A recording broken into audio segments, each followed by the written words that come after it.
Sir mic on ആക്കിയിട്ടില്ല.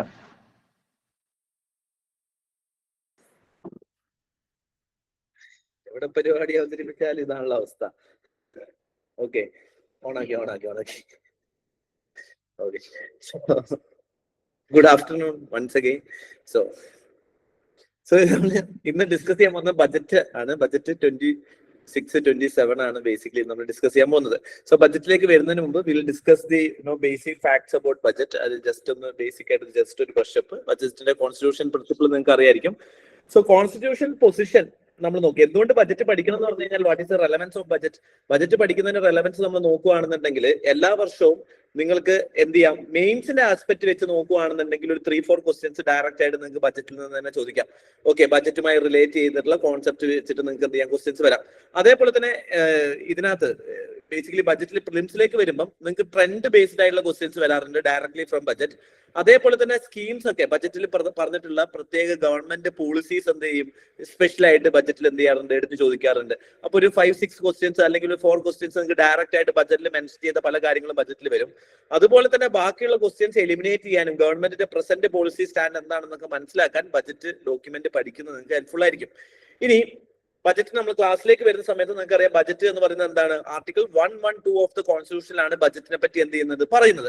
അതിനകത്ത് article 112 basically എന്താണ് ബജറ്റിനെ പറ്റി പറയുന്നുണ്ടെങ്കിലും ദ വേർഡ് ബജറ്റ് എന്ത് ചെയ്തിട്ടില്ല, ആർട്ടിക്കിൾ 112 മെൻഷൻ ചെയ്തിട്ടില്ല. പകരം എന്താണ് പറയുന്നത്, Indian constitution mandate annual financial statement to be laid on before the both the house of parliament by the president എന്നാണ് പറയുന്നത്. സോ കോൺസ്റ്റിറ്റ്യൂഷൻ പ്രകാരം ബജറ്റ് പ്രസന്റ് ചെയ്യേണ്ടത് ആരുടെ ഉത്തരവാദിത്തമാണ്, ഇറ്റ് ഈസ് ദ റെസ്പോൺസിബിലിറ്റി, അല്ലെങ്കിൽ ഇത് ബജറ്റ് പ്രസന്റ് ചെയ്തിട്ടുണ്ടോ ഇല്ലയോ എന്ന് നോക്കേണ്ടത് ആരുടെ റെസ്പോൺസിബിലിറ്റിയാണ്, it is the responsibility of the president. അപ്പൊ പ്രസിഡന്റ് ആണ് എന്ത് ചെയ്യേണ്ടത്, ബജറ്റ് എല്ലാ വർഷവും പ്രസന്റ് ആയിട്ടുണ്ടോ എന്നുള്ളതും നമ്മൾ നോക്കേണ്ടത്. ഓക്കെ, സോ അത് പറയുന്നത് എന്താണ്, ആർട്ടിക്കിൾ 112 നമുക്കറിയാം ആനുവൽ ഫിനാൻഷ്യൽ സ്റ്റേറ്റ്മെന്റ് എന്നായിരിക്കും പറഞ്ഞിട്ടുണ്ടാവുക. ആൻഡ് പ്രസിഡന്റ് ആണ് എന്ത് ചെയ്യുന്നത്, ഈ ആനുവൽ ഫിനാൻഷ്യൽ സ്റ്റേറ്റ്മെന്റ് പ്രസന്റ് ചെയ്യണോ വേണ്ടയോ നോക്കേണ്ടത്. ബട്ട് ബൈ കൺവെൻഷൻ നോക്കുകയാണെങ്കിൽ, അല്ലെങ്കിൽ ബൈ പ്രാക്ടീസ് നോക്കുകയാണെന്നുണ്ടെങ്കിൽ it is actually finance minister on behalf of president ആണ് ബേസിക്കലി എന്ത് ചെയ്യുന്നത്, ബജറ്റ് പ്രസന്റ് ചെയ്യുന്നത്. It is actually finance minister on behalf of president ആണ് എന്ത് ചെയ്യുന്നത്, ബജറ്റ് ആക്ച്വലി പ്രസന്റ് ചെയ്യുന്നത്. ഓക്കെ, സോ ബജറ്റ് എന്ത് ചെയ്യുന്നു, അപ്പൊ നമ്മൾ പറഞ്ഞു ഇറ്റ് ഈസ് ആക്ച്വലി എന്താണ്, ഡ്യൂട്ടി ആരതാണ്, കോൺസ്റ്റിറ്റ്യൂഷൻ പ്രകാരം ഡ്യൂട്ടി ആരതാണ്, ഇറ്റ് ഈസ് ആക്ച്വലി ദി പ്രസിഡന്റിന്റെ ഡ്യൂട്ടിയാണ്. പക്ഷെ ആക്ച്വലി എങ്ങനെയാണ് പ്രസന്റ് ചെയ്യുന്നത്, ഫിനാൻസ് മിനിസ്റ്റർ ആണ് പ്രസന്റ് ചെയ്യുന്നത്. Now the question is how this is possible. പ്രസിഡന്റിന്റെ ഡ്യൂട്ടി ആയ ഒരു സാധനം എങ്ങനെയാണ് പ്രസിഡന്റ് ഫിനാൻസ് മിനിസ്റ്ററിനെ കൊണ്ട് ചെയ്യിപ്പിക്കുന്നത്, ഹൗ ദിസ് ഈസ് പോസിബിൾ, എങ്ങനെ പ്രസിഡന്റ് ഫിനാൻസ് മിനിസ്റ്ററിനെ കൊണ്ട് ചെയ്യിപ്പിക്കാൻ പറ്റും, what is the provision for that. Constitution പറയുന്നു പ്രസിഡന്റിനോട് ചെയ്യാൻ, പക്ഷെ ഇൻസ്റ്റെഡ് ഓഫ് പ്രസിഡന്റ് ആരാണ് ചെയ്യുന്നത്, ഫിനാൻസ് മിനിസ്റ്റർ ആണ് ചെയ്യുന്നത്. So there should be some kind of delegation should happen, അല്ലെ, ഇൻ ബിറ്റ്വീൻ എന്ത് ചെയ്യണം, ഒരു ഡെലിഗേഷൻ നടക്കണം. ആ ഡെലിഗേഷൻ നമ്മൾ എങ്ങനെയായിരിക്കും ഫുൾഫിൽ ചെയ്യുക, it is under article 77 of the constitution which is talking about allocation of business rules. So under president by provoking അല്ലെ using article 77 of the constitution which is allocation of business rules ഉപയോഗിച്ചിട്ടാണ് basically എന്ത് ചെയ്യുന്നത്, president finance മിനിസ്റ്ററെ കൊണ്ട് എന്ത് ചെയ്യുന്നത്, ഈ budget present ചെയ്യുന്നത്. Okay, budget present, that is one fact you should remember. Another fact is that എന്നാണ് ബജറ്റ് പ്രസന്റ് ചെയ്യുന്നത്, യൂഷ്വലി ഫ്രം 2017 ഓൺവേർഡ്സ് ബജറ്റ് എന്നാണ് പ്രസന്റ് ചെയ്യുന്നത്. 1st ഫെബ്രുവരിയിലാണ് എന്ത് ചെയ്യുന്നത്, നമ്മൾ ബജറ്റ് പ്രസന്റ് ചെയ്യുന്നത്. 1st ഫെബ്രുവരിയിലാണ് നമ്മൾ ബജറ്റ് പ്രസന്റ് ചെയ്യുന്നത്. 2017 തൊട്ടാണ് നമ്മൾ എന്ത് ചെയ്യുന്നത്, പണ്ട് നമുക്ക് 2 ബജറ്റ് ഉണ്ടായിരുന്നു അല്ലെ, ഇപ്പൊ എന്താണ്, നമുക്ക് ഒരു ബജറ്റേ ഉള്ളൂ. പണ്ട് നമുക്ക് എങ്ങനെ ഉണ്ടായിരുന്നു, ജനറൽ ബജറ്റും ഉണ്ടായിരുന്നു, അതേപോലെ തന്നെ റെയിൽവേ ബജറ്റും ഉണ്ടായിരുന്നു. So at present we have only one budget, that is normal general budget എന്ത് ചെയ്യുന്നു, റെയിൽവേ ബജറ്റ് ഈ ബജറ്റിന്റെ ഉള്ളിലേക്ക് നമ്മൾ എന്ത് ചെയ്തു, ഇൻക്ലൂസീവ് ആക്കി എന്നുള്ളതാണ് ഇപ്പം നമ്മൾ ചെയ്തിട്ടുള്ളത്. So this is basic data about budget. And ഈ ബജറ്റ് എന്ന് പറയുന്നത് it is a first document prepared from the Kartavya Bhavan. Okay, അതുകൊണ്ട് തന്നെ എന്ത് ചെയ്യുന്നുണ്ട്, ബജറ്റിൽ ഒരു 3 കർത്തവ്യാസും കൊടുത്തിട്ടുണ്ട്. Kartavya Bhavan is a new finance മിനിസ്റ്ററിന്റെ എക്സ്പാൻഷൻ, പാർലമെന്റിന്റെ എക്സ്പാൻഷൻ ആയി വരുന്ന ന്യൂ ബിൽഡിംഗ്, അത്രേ ഉള്ളൂ. സോ പുതിയ കർത്തവ്യ ഭവനിലാണ് ബേസിക്കലി എന്ത് ചെയ്യുന്നത്, ഈ പുതിയ budget, first budget prepared from Kartavya ഭവനാണ് ഈ ബജറ്റ് എന്ന് പറയുന്നത്. ഈ ബജറ്റിലേക്ക് വരുന്ന സമയത്ത് ബജറ്റിന്റെ നമ്മൾ basically guiding principle of budget എന്താണെന്ന് നോക്കുകയാണെന്നുണ്ടെങ്കിൽ Viksit Bharat and balancing ambition with inclusion ആണ്. ഓക്കെ, ജസ്റ്റ് ഇതൊന്നും നിങ്ങൾക്ക് എന്ത് ചെയ്യില്ല, പ്രിലിംസിന് ചോദിക്കില്ല. ഇത് കുറച്ചുകൂടി മെയിൻസ് ആസ്പെക്റ്റിലാണ്, കുറച്ചുകൂടി ഈ ഒരു ആസ്പെക്റ്റിൽ ചോദിക്കുക. ജസ്റ്റ് ഒന്ന് അണ്ടർസ്റ്റാൻഡ് ചെയ്തിരുന്നാൽ മതി. അതിനകത്ത് തന്നെ ഈ മൂന്ന് കർത്തവ്യാസ് എന്ത് ചെയ്യുന്നുണ്ട് ബഡ്ജറ്റ് പറയുന്നുണ്ട്. 3 കർത്തവ്യാസിലാണ് എന്ത് ചെയ്യുന്നത് ബഡ്ജറ്റ് ഫോക്കസ് ചെയ്യുന്നത്. അതിൽ ഫസ്റ്റ് കർത്തവ്യ എന്ന് പറയുന്നത് accelerating and sustaining economic growth. Economic growth എന്ത് ചെയ്യുക, ആക്സിലറേറ്റ് ചെയ്യുക, അതേപോലെ തന്നെ എന്ത് ചെയ്യണം, സസ്റ്റൈനും ചെയ്യണം. 2 കാര്യങ്ങളാണ് ചെയ്യേണ്ടത്. ഒന്ന്, എക്കണോമിക് ഗ്രോത്ത് കൂട്ടണം, കൂട്ടിയാൽ മാത്രം പോരാ. 2, അത് സസ്റ്റൈൻ ചെയ്യുക എന്നുള്ളത് വേണം. സസ്റ്റൈൻ ചെയ്യണമെങ്കിൽ എന്ത് വേണം, we need to have resilience. Okay, we need to have resilience. To sustain we need to have resilience. But റെസീലിയൻസിനെ പറ്റി എന്താണ് ബേസിക്കലി പറയാൻ കാരണം അറ്റ് പ്രസന്റ് പ്രശ്നം എന്താണ്, at present the world is facing of a poly crisis. Okay, poly crisis is not the term given by the budget, പക്ഷെ എന്താണ്, it is actually given in the previous economic survey. So present world is going through a poly crisis. എന്തൊക്കെ poly crisis ആണ് present വേൾഡിൽ ഉള്ളത്? One, you already know that geopolitical tension. Okay, geopolitical tension. Okay, second thing is that there are trade war issues, and there are issues related to climate change related or target related issues. And there is AI revolution. Okay, so the world at present is going through multiple challenges, and ഈ ചലഞ്ചസിന്റെ ഇടയിൽ കൂടെ economic growth കൂട്ടുക എന്നുള്ളത് മാത്രമല്ല, ആ growth sustain ചെയ്യുക എന്നുള്ളതാണ് ഏറ്റവും ബിഗ്ഗസ്റ്റ് ചലഞ്ച്. സോ ബജറ്റിന്റെ ഫസ്റ്റ് കർത്തവ്യം എന്താണ്? It is to accelerate and sustain the economic growth, because at present there is a new problem which we are facing, which is known as ghost GDP. Recently there is a term called as ghost GDP. So there is a issue India facing at present is ghost GDP. എന്താണ് ghost GDP എന്ന് പറഞ്ഞു കഴിഞ്ഞാല്? എന്താണ് ghost GDP? Ghost GDP is nothing but എന്താണ്, there is a increase in GDP. GDP എന്ത് ചെയ്യുന്നുണ്ട്? Increase ചെയ്യുന്നുണ്ട്. There is a increase in GDP, but without the employment. എന്താണ്, എംപ്ലോയ്മെന്റ് ക്രിയേറ്റ് ചെയ്യുന്നില്ല, പക്ഷെ GDP എന്ത് ചെയ്യുന്നു? ഇൻക്രീസ് ചെയ്യുന്നു. This concept is known as ghost GDP. So ഇന്ത്യയിൽ ഇപ്പൊ എന്ത് ചെയ്യുന്നുണ്ട്? ഇന്ത്യയിൽ when you look at India's GDP growth, India found its new normal, that is 7%. Irrespective of all the global crisis happening around the world, India still grows at 7%. And the recent economic outlook published by the finance ministry a few days back, which is also shows that India's demand is very resilient. There is a huge demand. So India is grown 7% in the past 5-6 years, irrespective of the global poly crisis. There are poly crisis ആണ് നമ്മൾ discuss ചെയ്തത്. Geopolitical discussions, trade war issues, climate change issues, അതുപോലെ തന്നെ a related revolution കാരണമുള്ള issues. പക്ഷേ ഈ issues ഒക്കെ ഉണ്ടെങ്കിലും India grown at 7%. But there is low employment. Then who created this GDP? See, employment കുറയുമ്പോൾ ഓട്ടോമാറ്റിക്കലി എന്ത് ചെയ്യണം? GDP കുറയണം. കാരണം എംപ്ലോയ്മെന്റ് കുറയുമ്പോൾ എന്ത് സംഭവിക്കും? പുതിയ പ്രൊഡക്ഷനിലെ നമ്മൾ ക്രിയേറ്റ് ചെയ്യുന്നില്ല എന്ന് വേണമെങ്കിൽ നമുക്ക് വിചാരിക്കാം. സോ എംപ്ലോയ്മെന്റ് കുറയുമ്പോൾ എന്ത് ചെയ്യാം? GDP കുറയാം. പക്ഷെ ഇവിടെ എന്തുണ്ട്? GDP ഗ്രോത്ത് ഉണ്ട്, പക്ഷെ എംപ്ലോയ്മെന്റ് കുറയുന്നില്ല. So that kind of GDP, employment എന്താണ്? കൂടുന്നില്ല. ദാറ്റ് ഈസ് അൺഎംപ്ലോയ്മെന്റ് ആണ്. സോ പണ്ട് നമ്മൾ ജോബ്ലെസ് ഗ്രോത്ത് എന്ന് പറയില്ലേ, അത് തന്നെ കോൺസെപ്റ്റ്. പക്ഷെ എന്താണ്? ജോബ്ലെസ് ഗ്രോത്തിന്റെ പുതിയ ടേം ആണ് ഗോസ്റ്റ് GDP എന്ന് വിളിക്കുന്നത്. So who created GDP here? It is the AI. AIs are actually creating the GDP, not the human beings. That is why it is not creating employment. It is actually replacing human beings.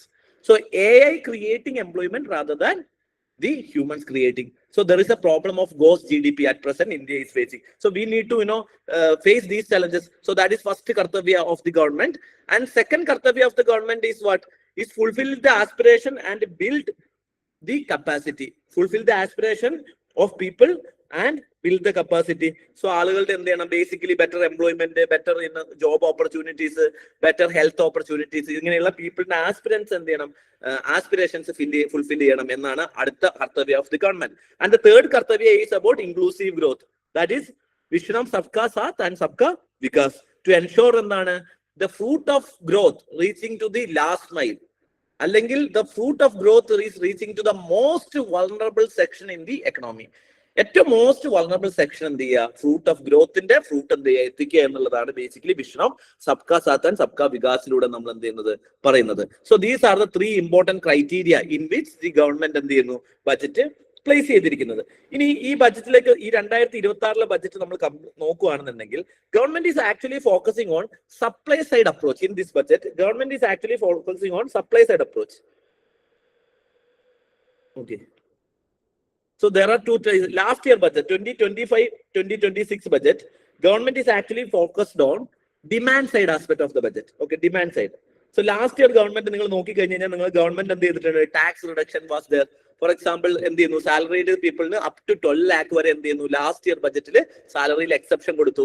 പക്ഷെ ഈ വർഷം budget focus ചെയ്യുന്ന എവിടെയാണ്? Supply side reforms ആണ്. Supply side reforms എന്ന് പറയുന്നത് എന്താണ്? Basically to boost the, basically എന്തിനായിരുന്നു ഡിമാൻഡ് സൈഡ് നോക്കിയിരുന്നത്?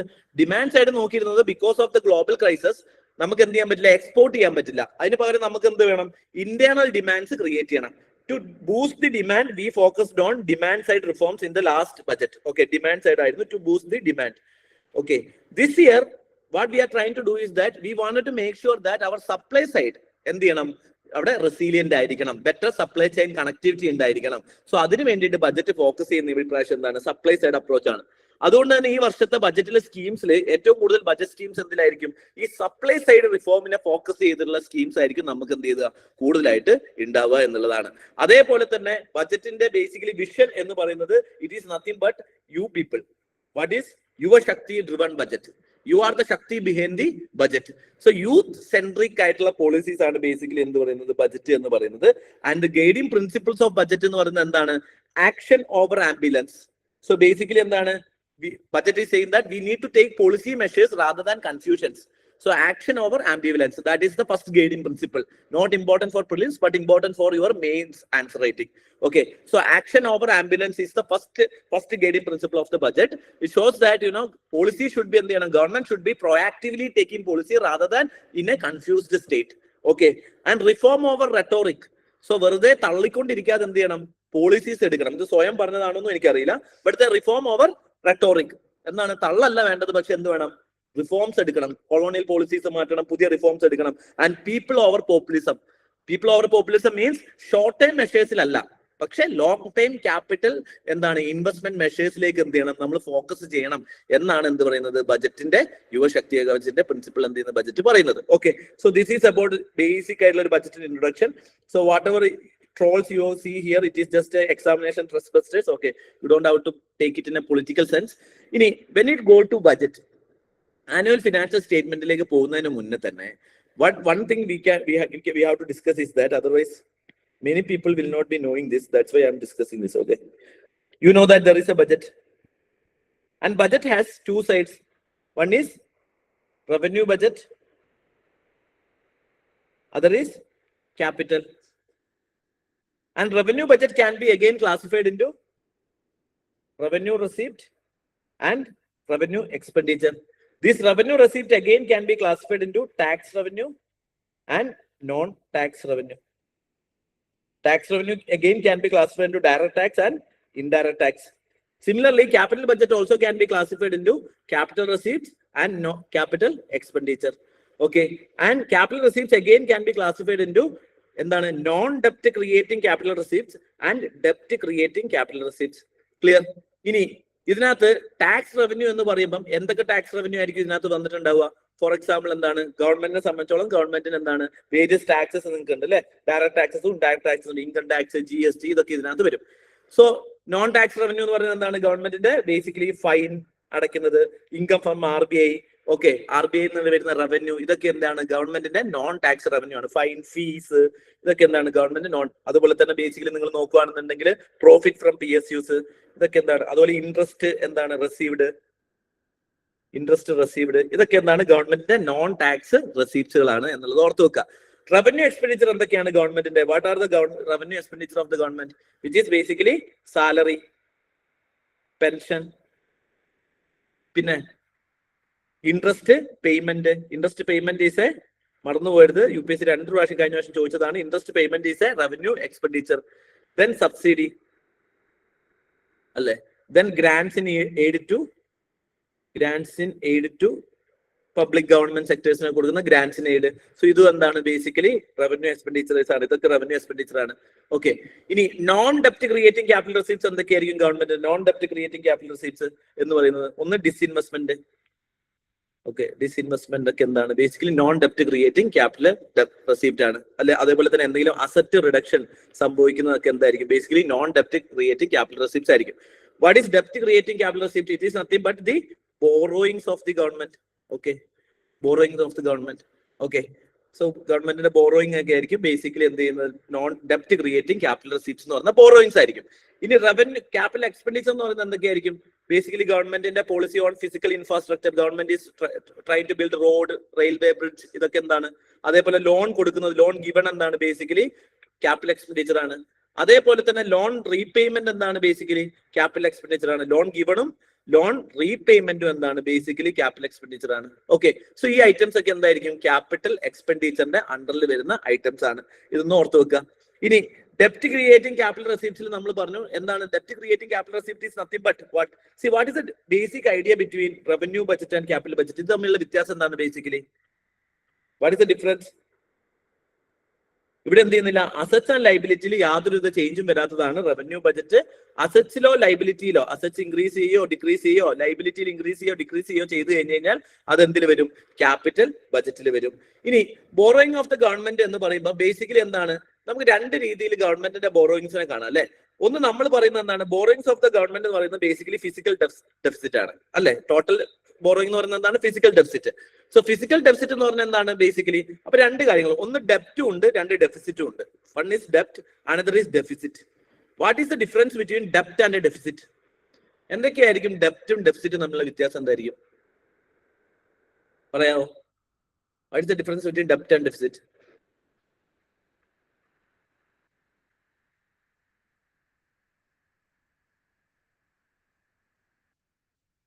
ഡെപ്റ്റ് എന്തായിരിക്കും? ഡെഫിസിറ്റ് എന്തായിരിക്കും?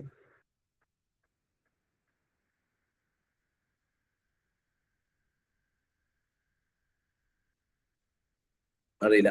ഓക്കെ, സോ ഡെപ്റ്റ് എന്ന് പറയുന്നത് എന്താണ്? ഡെപ്റ്റ് is actually cumulative because past loan, total ഗവൺമെന്റിന് ടോട്ടൽ എത്ര കടമുണ്ട് അതാണ് ബേസിക്കലി എന്തെന്ന് പറയുന്നത്? ഡെപ്റ്റ് എന്ന് പറയുന്നത്. It is a cumulative of past loan. Cumulative ആയിരിക്കും, ക്യുമുലേറ്റീവ് ഓഫ് പാസ്റ്റ് ലോൺ ആയിരിക്കും ബേസിക്കലി ഡെപ്റ്റ് എന്ന് പറയുന്നത്. ഡെപ്റ്റ് is a cumulative of past loan. So past loan എന്ന് പറഞ്ഞാൽ എന്തായിരിക്കും? For example recent only government has repaid some oil bond. പണ്ട് 2000 എടുത്ത ഒരു ഓയിൽ ബോണ്ടിന്റെ പൈസ ബേസിക്കലി എന്താണ്? ഗവൺമെന്റ് ഇപ്പോഴാണ് റീപേ ചെയ്ത് തീർക്കുന്നത്. സോ ബേസിക്കലി എന്താ? ബേസിക്കലി ഡെപ്റ്റ് എന്ന് പറയുന്നത് ഇത്രയും കാലം ഗവൺമെന്റ് എടുത്തതാണ് ഡെപ്റ്റ്. സോ ഡെഫിസിറ്റ് എന്ന് പറയുന്നത് എന്താണ്? ദിസ് ഇയർ, പ്രസന്റ് ഇയറിൽ എത്രയാണ് കടം മേടിച്ചത്, that is deficit. Okay, present physical deficit എന്ന് പറയുന്നത് എന്താണ്? ബേസിക്കലി പ്രസന്റ് ഇയറിൽ എത്ര ബോറോ ചെയ്തു എന്നറിയുന്നതാണ് ഫിസിക്കൽ ഡെഫിസിറ്റ്. 2025-26 എത്ര ബോറോ ചെയ്യണം എന്ന് നോക്കുന്നതാണ് ബേസിക്കലി ഫിസിക്കൽ ഡെഫിസിറ്റ്. ഡെപ്റ്റ് എന്ന് പറയുന്നത് എന്താണ്? ടോട്ടൽ ഗവൺമെന്റിന് എത്ര കടമുണ്ട് അതിനെയാണ് ബേസിക്കലി നമ്മൾ എന്താ പറയുക? ഫിസിക്കൽ ഡെഫിസിറ്റ് എന്ന് വിളിക്കുക. ഇനി ഗവൺമെന്റിന്റെ ഡെപ്റ്റ് കൺട്രോൾ ചെയ്യാൻ നമ്മൾ ഉപയോഗിക്കുന്ന ഫിസിക്കൽ ആങ്കർ എന്താണ്? What is V usually use for ഗവൺമെന്റിന്റെ ഡെപ്റ്റ് കൂടി കുറഞ്ഞു എന്നൊക്കെ കൺട്രോൾ ചെയ്യാൻ വേണ്ടിയിട്ട് നമ്മൾ ഉപയോഗിക്കുന്ന ഒരു ഫിസിക്കൽ ആങ്കർ എന്താണ്? ജനറലി എന്തിന്റെ ബേസ് ചെയ്തിട്ടാണ് നമ്മൾ ഗവൺമെന്റ് ഡെപ്റ്റ് കൂടി കുറഞ്ഞു, ഗവൺമെന്റ് ഡെപ്റ്റ് കുറയ്ക്കണം എന്നൊക്കെ പറയുന്നത്? It is based on physical deficit അല്ലേ? അറിയില്ലേ നിങ്ങൾക്ക് ഫിസിക്കൽ ഡെഫിസിറ്റ് എന്ന്? അറിയില്ലേ?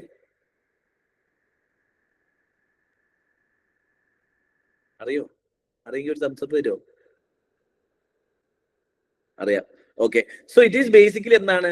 ഫിസിക്കൽ ഡെഫിസിറ്റിനെ ബേസ് ചെയ്തിട്ടാണ് നമ്മൾ എന്ത് ചെയ്യുന്നത്? ഡെപ്റ്റിനെ ആങ്കർ ചെയ്യുന്നത് അല്ലെ. സോ ഫിസിക്കൽ പ്രുഡൻസ് എന്ന് പറഞ്ഞതിന്റെ അർത്ഥം എന്താണ്?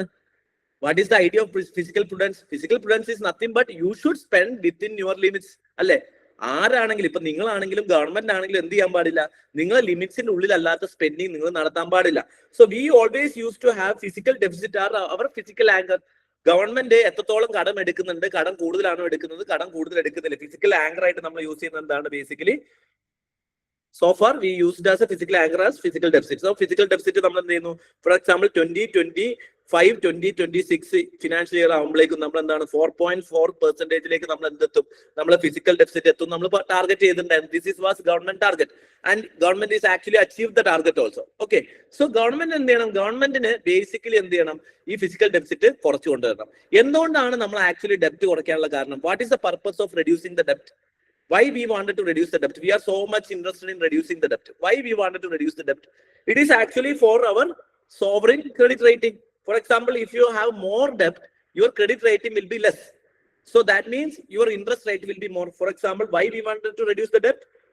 കടം കൂടിക്കഴിഞ്ഞാൽ എന്ത് സംഭവിക്കും? ഡെപ്റ്റ് കൂടുതലാണ്. ഫോർ എക്സാമ്പിൾ ഡെപ്റ്റ് കൂടുതലാണെന്നുണ്ടെങ്കിൽ ഓട്ടോമാറ്റിക്കലി എന്ത് ചെയ്യും? നിങ്ങളുടെ സോവറിൻ ക്രെഡിറ്റ് റേറ്റിംഗ് എന്ത് ചെയ്യും? ഗവൺമെന്റിന്റെ സോവറിൻ ക്രെഡിറ്റ് റേറ്റിംഗ് എന്ത് ചെയ്യും? കുറയും. സോവറിൻ ക്രെഡിറ്റ് റേറ്റിംഗ് കുറഞ്ഞു കഴിഞ്ഞു കഴിഞ്ഞാൽ ഇൻട്രസ്റ്റ് റേറ്റ് അല്ലെങ്കിൽ എന്ത് ചെയ്യും? നിങ്ങൾ എടുക്കുന്ന ലോണിന്റെ ഇൻട്രസ്റ്റ് റേറ്റ് എന്ത് ചെയ്യും? കൂടും. ലോണിന്റെ ഇൻട്രസ്റ്റ് റേറ്റ് കൂടുതൽ കഴിഞ്ഞാൽ ലോൺ എന്താവും? കോസ്റ്റ്ലി ആവും. സോ എന്ത് ചെയ്യും? ഗവൺമെന്റ് ബോറോയിങ് കോസ്റ്റ്ലി ആവാനുള്ള ചാൻസ് ഉണ്ട് ഡെപ്റ്റ് കൂടി കഴിഞ്ഞു കഴിഞ്ഞാൽ. അപ്പൊ ഗവൺമെന്റിന് എന്ത് ചെയ്യണം? ഡെപ്റ്റ് കുറയ്ക്കണം. ഓക്കെ, ഇതേപോലെ നിങ്ങൾക്കുള്ള സിബിൽ എന്താണ്? നമ്മൾ ക്രെഡിറ്റ് റേറ്റിംഗ് ആണ് സിബിൽ സ്കോർ എന്ന് പറയുന്നത്. നിങ്ങൾക്ക് കുറെ ലോൺ ഉണ്ടെങ്കിൽ ഓട്ടോമാറ്റിക്കലി എന്ത് ചെയ്യും? നിങ്ങളുടെ ക്രെഡിറ്റ് റേറ്റിംഗ് കുറയും. നിങ്ങൾ ക്രെഡിറ്റ് റേറ്റിംഗ് കുറഞ്ഞു കഴിഞ്ഞാൽ, നിങ്ങൾ സിബിൽ സ്കോർ കുറഞ്ഞു കഴിഞ്ഞാൽ ഓട്ടോമാറ്റിക്കലി നിങ്ങൾക്ക് കിട്ടുന്ന ലോണിന്റെ ഇൻട്രസ്റ്റ് റേറ്റ് എന്തായിരിക്കും? കൂടുതലായിരിക്കും. നിങ്ങൾ കൂടുതൽ എന്ത് ചെയ്യേണ്ടി വരും? ഇൻട്രസ്റ്റ് റേറ്റ് കൊടുക്കണം. ഇനി നേരെ മറിച്ച് നിങ്ങളെ ക്രെഡിറ്റ് റേറ്റിംഗ്, നിങ്ങളെ സിബിൽ സ്കോർ കൂടുതലാണെന്നുണ്ടെങ്കിൽ ഗവൺമെന്റ് ബാങ്ക് എന്ത് ചെയ്യും? നിങ്ങൾക്ക് ഇങ്ങോട്ട് വിളിച്ച് ലോൺ തരും. ക്രെഡിറ്റ് കാർഡ് ഒക്കെ വേണമെന്ന് വെച്ച് ഇങ്ങോട്ട് വരും. കാരണം എന്താണ്? നിങ്ങൾക്ക് സിബിൽ സ്കോർ വളരെ ഹൈ ആണ്. സോ ബേസിക്കലി എന്താണ്? ഹൈ ഫിസിക്കൽ ഡെഫിസിറ്റ് ഉണ്ട് എന്ന് പറഞ്ഞു കഴിഞ്ഞു കഴിഞ്ഞാൽ ഓട്ടോമാറ്റിക്കലി എന്ത് സംഭവിക്കും? നിങ്ങളുടെ ക്രെഡിറ്റ് റേറ്റിംഗ് കുറയാനുള്ള ചാൻസ് ഉണ്ട്. അതെന്ത് ചെയ്യും? നമ്മുടെ എക്കണോമിക് അല്ലെങ്കിൽ ഫർദർ ഗവൺമെന്റിന്റെ ബോറോയിങ്ങിനെ അത് ബാധിക്കും. ഈ കോവിഡിന്റെ സമയത്ത് നമ്മൾ എന്ത് ചെയ്തിട്ടുണ്ടായിരുന്നു? കോവിഡിന്റെ സമയത്ത് അവർ physical deficit was 9.1%, which is actually one of the highest physical ഡെഫിസിറ്റിലേക്ക് നമ്മൾ പോയി. പക്ഷെ ആഫ്റ്റർ കോവിഡ് പീരീഡ് 2020 സമയമായപ്പം നമ്മുടെ physical deficit was 9.1%. But after covid ആയപ്പോഴേക്കും നമ്മൾ എന്ത് ചെയ്തു? Physical deficit this year we actually targeting to 4.3%ലേക്ക് നമ്മൾ എന്ത് ചെയ്തു? നമ്മൾ ഫിസിക്കൽ ഡെഫിസിറ്റ് കുറയ്ക്കാനാണ് നമ്മൾ ടാർഗറ്റ് ചെയ്യുന്നത്. ഈ ഫിസിക്കൽ ഡെഫിസിറ്റ് ഗവൺമെന്റിനോട് ഞാൻ പറഞ്ഞു, ഈ ഗവൺമെന്റിന് എന്ത് ചെയ്യാൻ പറ്റും? ഫിസിക്കൽ ഡെഫിസിറ്റ് കുറയ്ക്കുക എന്നുള്ളതാണ് ഗവൺമെന്റിന്റെ ഫിസിക്കൽ പ്രൂഡൻസിന് വേണ്ടി ഗവൺമെന്റ് ചെയ്യുന്ന ഒരു ഫിസിക്കൽ ആങ്കർ എന്ന് പറയുന്നത്. ഇത് കൂടാതെ തന്നെ ഫിസിക്കൽ ഡെഫിസിറ്റിന് ഉള്ളിൽ വരാതെ തന്നെ ഗവൺമെന്റിന് ബോറോ ചെയ്യാൻ പറ്റുമോ? അതായത് ഫിസിക്കൽ ഡെഫിസിറ്റ് പഴയ പോലെ തന്നെ നിൽക്കണം, പക്ഷെ ഗവൺമെന്റിന് ബോറോ ചെയ്യാൻ വേണം, ആരും അറിയാൻ പാടില്ല. അങ്ങനെയാണെന്നുണ്ടെങ്കിൽ ഗവൺമെന്റ് എന്ത് ചെയ്യാൻ പറ്റും? Government can go for off budget borrowing അല്ലേ? What is off budget borrowing? കടമൊക്കെ എടുത്തത് എന്തായിരിക്കും? ബേസിക്കലി ഗവൺമെന്റ് തന്നെയായിരിക്കും. പക്ഷെ ബഡ്ജറ്റിൽ എന്തുണ്ടാവില്ല? ഈ പർട്ടിക്കുലർ കടം ഉണ്ടാവില്ല. സോ ഫിസിക്കൽ അങ്ങനെ ഈ ബഡ്ജറ്റിൽ ഈ കടം ഇല്ലെങ്കിൽ ഓട്ടോമാറ്റിക്കലി ഫിസിക്കൽ ഡെഫിസിറ്റ് എന്തായിരിക്കും? കുറഞ്ഞിരിക്കും. കാരണം ബഡ്ജറ്റിൽ ഉണ്ടെങ്കിലല്ലേ. ഫിസിക്കൽ ഡെഫിസിറ്റ് എന്ന് പറഞ്ഞാൽ എന്താണ്? ഇറ്റ് ഈസ് ആക്ച്വലി ഡെപ്റ്റ് ക്രിയേറ്റിംഗ് ക്യാപിറ്റൽ റെസിപ്റ്റ്സ്. ഈ ഡെപ്റ്റ് ക്രിയേറ്റിംഗ് ക്യാപിറ്റൽ റെസിപ്റ്റ്സിന്റെ അണ്ടറിൽ നമ്മൾ എന്ത് ചെയ്യില്ല? ഈ ലോൺ എഴുതി ചേർക്കില്ല. ഇത് ഏതെങ്കിലും ഒരു PSUന്റെ അണ്ടറിലായിരിക്കും നമ്മൾ ഈ ലോൺ എടുക്കുക. ഫോർ എക്സാമ്പിൾ, നമ്മൾ FCN അണ്ടറിൽ ലോൺ എടുക്കുന്നു, ഫുഡ് കോർപ്പറേഷൻ ഓഫ് ഇന്ത്യന്റെ അണ്ടറിൽ ലോൺ എടുക്കുന്നു. ഈ ലോൺ നമ്മൾ എന്ത് ചെയ്യുന്നു? ബഡ്ജറ്റിൽ കാണിക്കുന്നില്ല. ആരെ കടമാണിത്? ഫുഡ് കോർപ്പറേഷന്റെ കടമായിട്ട് കാണിക്കുന്നു. പക്ഷെ ആക്ച്വലി ഇതിന് പൈസ കൊടുക്കുന്ന ആരാണ്? ഗവൺമെന്റ് തന്നെയാണ് കൊടുക്കുന്നത്. So this is known as of budget borrowing. You are borrowing outside the budget. So this particular borrowing will not reflect in your budget data. Physical deficit ഉണ്ടാവില്ല. ഓക്കെ, പക്ഷെ ഗവൺമെന്റിന്റെ ടോട്ടൽ ഡെപ്റ്റിൽ എന്തുണ്ടാവും? ഈ ഡാറ്റ ഉണ്ടാവും. Okay, ബഡ്ജറ്റിൽ ഉണ്ടാവില്ല, പക്ഷെ total ഡെപ്റ്റിൽ എന്തുണ്ടാവും? ഈ ഡാറ്റ ഉണ്ടാവും. ഓക്കെ, പക്ഷെ ഫിസിക്കൽ ഡെഫിസിറ്റ് നമുക്ക് എന്ത് ചെയ്യാൻ പറ്റും? ഇങ്ങനെ ഓഫ് ബഡ്ജറ്റും ബോറോയിങ് വെച്ച് നമുക്ക് വേണമെങ്കിൽ അച്ചീവ് ചെയ്യാൻ പറ്റും. സോ ഗവൺമെന്റ് പറഞ്ഞു, ഞങ്ങൾ ഇനി എന്ത് ചെയ്യുന്നില്ല? ഫിസിക്കൽ ഓഫ് ബഡ്ജറ്റ് ബോറോയിങ് ചെയ്യുന്നില്ല. ഗവൺമെന്റ് എന്താണ്? കംപ്ലീറ്റ്ലി ഫിസിക്കൽ ഡെഫിസിറ്റ് എന്ത് ചെയ്യുന്നു? ബേസിക്കലി ബഡ്ജറ്റിന്റെ കൂടെ ആക്കി. ഓക്കെ, അതേപോലെ തന്നെ ഗവൺമെന്റ് എന്ത് ചെയ്തു? ഈ FRBM ആക്ട് പ്രകാരം, നിങ്ങൾക്ക് അത് അറിയാലോ, എന്ത് ആക്ട് പ്രകാരമാണ് നമ്മൾ ഇത് കൺട്രോൾ ചെയ്യുന്നത്? FRBM ആക്ട് പ്രകാരം, physical responsibility budget management act പ്രകാരം ഗവൺമെന്റ് എന്ത് ചെയ്യാൻ പാടില്ല? ഈ ഫിസിക്കൽ ഡെഫിസിറ്റ് ടാർഗറ്റ് എന്ത് ചെയ്യാൻ പാടില്ല? മിസ് ചെയ്യാൻ പാടില്ല. സോ FRBM ആക്ട് പ്രകാരം പറയുന്നത് 3% ആണ് ഫിസിക്കൽ ടാർഗറ്റ്. ഈ ഗവൺമെന്റിന് ഇത് എന്ത് ചെയ്യാൻ പാടില്ല? ഈ ലിമിറ്റിന്റെ മുകളിലേക്ക് ബോറോ ചെയ്യാൻ പാടില്ല. 3% ഓഫ് GDPന്റെ മുകളിലേക്ക് എന്ത് ചെയ്യാൻ പറ്റില്ല? ബേസിക്കലി ഗവൺമെന്റിന് ഫിസിക്കൽ ഡെഫിസിറ്റ് ടാർഗറ്റ് എന്ത് ചെയ്യാൻ പറ്റില്ല? മേടിക്കാൻ പറ്റില്ല എന്നാണ് ഗവൺമെന്റ് അതിൽ നിന്ന് ബഡ്ജറ്റ് പറയുന്നത്, അല്ലെങ്കിൽ FRBM ആക്ട് പറയുന്നത്. ഓക്കെ, പക്ഷേ ഇവിടെ ചെറിയൊരു പ്രശ്നമുണ്ട്. ഈ പറഞ്ഞതുപോലെ ഈ ഫിസിക്കൽ ഡെഫിസിറ്റ് എന്താണ്? ഈ ഫിസിക്കൽ ഡെഫിസിറ്റ് ഈ 3% എന്ന് പറഞ്ഞ ടാർഗറ്റ് പറയുമ്പം ഇത് ഈ വർഷത്തെ ടാർഗറ്റ് മാത്രമാണ്. അപ്പൊ എന്തെങ്കിലും ഒരു പ്രശ്നം വന്നു, ഫോർ എക്സാമ്പിൾ കോവിഡ് വന്നപ്പോൾ ഗവൺമെന്റിന് കൂടുതൽ ബോറോ ചെയ്യണം. So the act is actually providing for an escape close. Act എന്ത് ചെയ്യുന്നുണ്ട്? ഒരു എസ്കേപ്പ് ക്ലോസ് പ്രൊവൈഡ് ചെയ്യുന്നുണ്ട് അല്ലെ? എന്തെങ്കിലും ഒരു എമർജൻസി സിറ്റുവേഷൻ ഉണ്ട് എന്നുണ്ടെങ്കിൽ ഫിസിക്കൽ ഡെഫിസിറ്റ് ടാർഗറ്റ് ആര് മീറ്റ് ചെയ്യണമെന്നില്ല? ഗവൺമെന്റ് മീറ്റ് ചെയ്യേണ്ട എന്നുള്ളത് ആക്ട് തന്നെ പറയുന്നുണ്ട്. So there is an escape close. But however this is actually creating a restriction on the government, especially present situation. നിങ്ങൾ നോക്കി കഴിഞ്ഞു കഴിഞ്ഞാൽ ഭയങ്കര അൺസർട്ടൺ ആണ് അല്ലെ? എക്കണോമിക്കലി ഭയങ്കര അൺസർട്ടൺ ആണ്. ഇത്രയും എക്കണോമിക്കലി അൺസർട്ടൺ ആയിട്ടുള്ള ഒരു പീരീഡിൽ ഇങ്ങനെ ഒരു ടാർഗറ്റ് വെച്ച് കഴിഞ്ഞു കഴിഞ്ഞാൽ ഈ ടാർഗറ്റ് മീറ്റ് ചെയ്യാന്ന് പറയുന്നത് എന്താണ്? ചില സമയത്ത് ഗവൺമെന്റിന് കൂടുതൽ സ്പെൻഡ് ചെയ്യേണ്ടി വരും, ചില സമയത്ത് കുറച്ച് സ്പെൻഡ് ചെയ്താൽ മതിയായിരിക്കും. അപ്പം ഗവൺമെന്റിന്റെ ഫ്ലെക്സിബിലിറ്റി എന്താണ്? എല്ലാ വർഷവും വളരെ കുറവാണ് സ്പെൻഡ് ചെയ്യുന്നതിൽ. ഓക്കെ, അല്ലെങ്കിൽ ബോറോ ചെയ്യുന്നതിലുള്ള ഫ്ലെക്സിബിലിറ്റി കുറവാണ്. സോ ഫ്രം 2026 ഏപ്രിൽ 1 മുതൽ, അതായത് നാളെ മുതൽ, we are not anchoring our physical deficit with physical prudence with our physical deficit target. We are not bound by physical deficit. ഇനി നമ്മൾ ഗവൺമെന്റ് എന്തല്ല നോക്കുന്നത്? ഫിസിക്കൽ ഡെഫിസിറ്റ് നോക്കുന്നില്ല. From April 1st onwards, that is നാളെ മുതൽ April 1st onwards, 2026 April 1st onwards, what we are presently going to focus on debt to GDP ratio. Okay, so debt to GDP ratio. ഇതായിരിക്കും എന്ത് ചെയ്യുക, ഇനി ഈ വർഷം മുതൽ നമ്മുടെ ഡെപ്റ്റ് കൺട്രോൾ ചെയ്യാൻ വേണ്ടിയിട്ട് നമ്മൾ യൂസ് ചെയ്യുന്നത്. ഡെപ്റ്റ് ജി ഡി പി റേഷ്യോ ആകുമ്പോൾ ഗുണം എന്താണ്? ഇത് ഈ വർഷത്തെ ഡെപ്റ്റ് മാത്രമാണോ ഡെപ്റ്റ് ജി ഡി പി റേഷ്യോയിൽ പറയുന്നത്? അല്ല, ഗവൺമെന്റിന്റെ ടോട്ടൽ ഡെപ്റ്റിനെ പറ്റിയാണ് നമ്മൾ എന്ത് വിളിക്കുന്നത്? ഡെപ്റ്റ് ജി ഡി പി റേഷ്യോയിൽ പറയുന്നത്. So next year onwards budget says that it is actually announced the last year budget. സോ ഈ ബഡ്ജറ്റിൽ പറഞ്ഞ നെക്സ്റ്റ് ഇയർ ഏപ്രിൽ 1 മുതൽ അവർ target will be based on ഡെപ്റ്റ് to G D P ratio. So very important for this year prelims. Okay, so ഡെപ്റ്റ് G D P റേഷ്യോയിലാണ് എന്ത് ചെയ്യുന്നത്, നമ്മൾ നമ്മുടെ ടാർഗറ്റ് ഫോളോ ചെയ്യുന്നത്. ഇതിന് ഗവൺമെന്റ് എന്ത് ചെയ്യുന്നുണ്ട്, പബ്ലിക് ഡെപ്റ്റിന് ഒരു ടാർഗറ്റും കൊടുക്കുന്നുണ്ട്. What is the target? Is 50%. Okay, 50 plus or minus എന്താണ് 1 by 2031. ഓക്കെ, 2030 അല്ല, കൺഫ്യൂസ്ഡ് ആവരുത്. എന്താണ് നമ്മളെ ജി ഡി പി ടാർഗറ്റ്, ഡെപ്റ്റ് ജി ഡി പി ടാർഗറ്റ്? എന്ത് ചെയ്യണം? 50% or plus or minus 1 G D പിന്റെ എന്ത് ചെയ്യണം, നമ്മൾ എത്തിക്കണം ബൈ 2031. 2031 ആവുമ്പോഴേക്കും നമ്മൾ എവിടെ എത്തിച്ചാൽ മതി? 50% ഒന്നോ അങ്ങോട്ട്, അതായത് 49 to 51 ആണ് നമ്മുടെ ഡെപ്റ്റ് G D P target, percentage of the G D P. Okay, ഇനി ഇതിനകത്ത് തന്നെ ഈ ടാർഗറ്റ് എന്താണ്? അറ്റ് പ്രസന്റ് എത്രയേ ഉള്ളൂ? ആക്ച്വലി 55% ആണ് നമ്മൾ അറ്റ് പ്രസന്റ് എന്താണ്, സെൻട്രൽ ഗവൺമെന്റിന്റെ ഡെപ്റ്റ് ആണ് പറയുന്നത് കേട്ടോ. സെൻട്രൽ ഗവൺമെന്റിന്റെ ടോട്ടൽ ഡെപ്റ്റ് അറ്റ് പ്രസന്റ് എന്താണ്? 55% മാത്രമേ ഉള്ളൂ. അത് നമുക്ക് എന്തിലേക്ക് എത്തിച്ചാൽ മതി? ജസ്റ്റ് ബേസിക്കലി എന്തിലേക്ക് എത്തിച്ചാൽ മതി? ഒരു 49 to 51%. So it's a gliding path. It's not a huge dip. It is actually പതുക്കെ ഒരു ഗ്ലൈഡിംഗ് പാത്ത് ആണ് ഗവൺമെന്റ് എന്ത് ചെയ്യുന്നത്, ഡെപ്റ്റ് ജി ഡി പിയിൽ ചൂസ് ചെയ്തിട്ടുള്ളത്.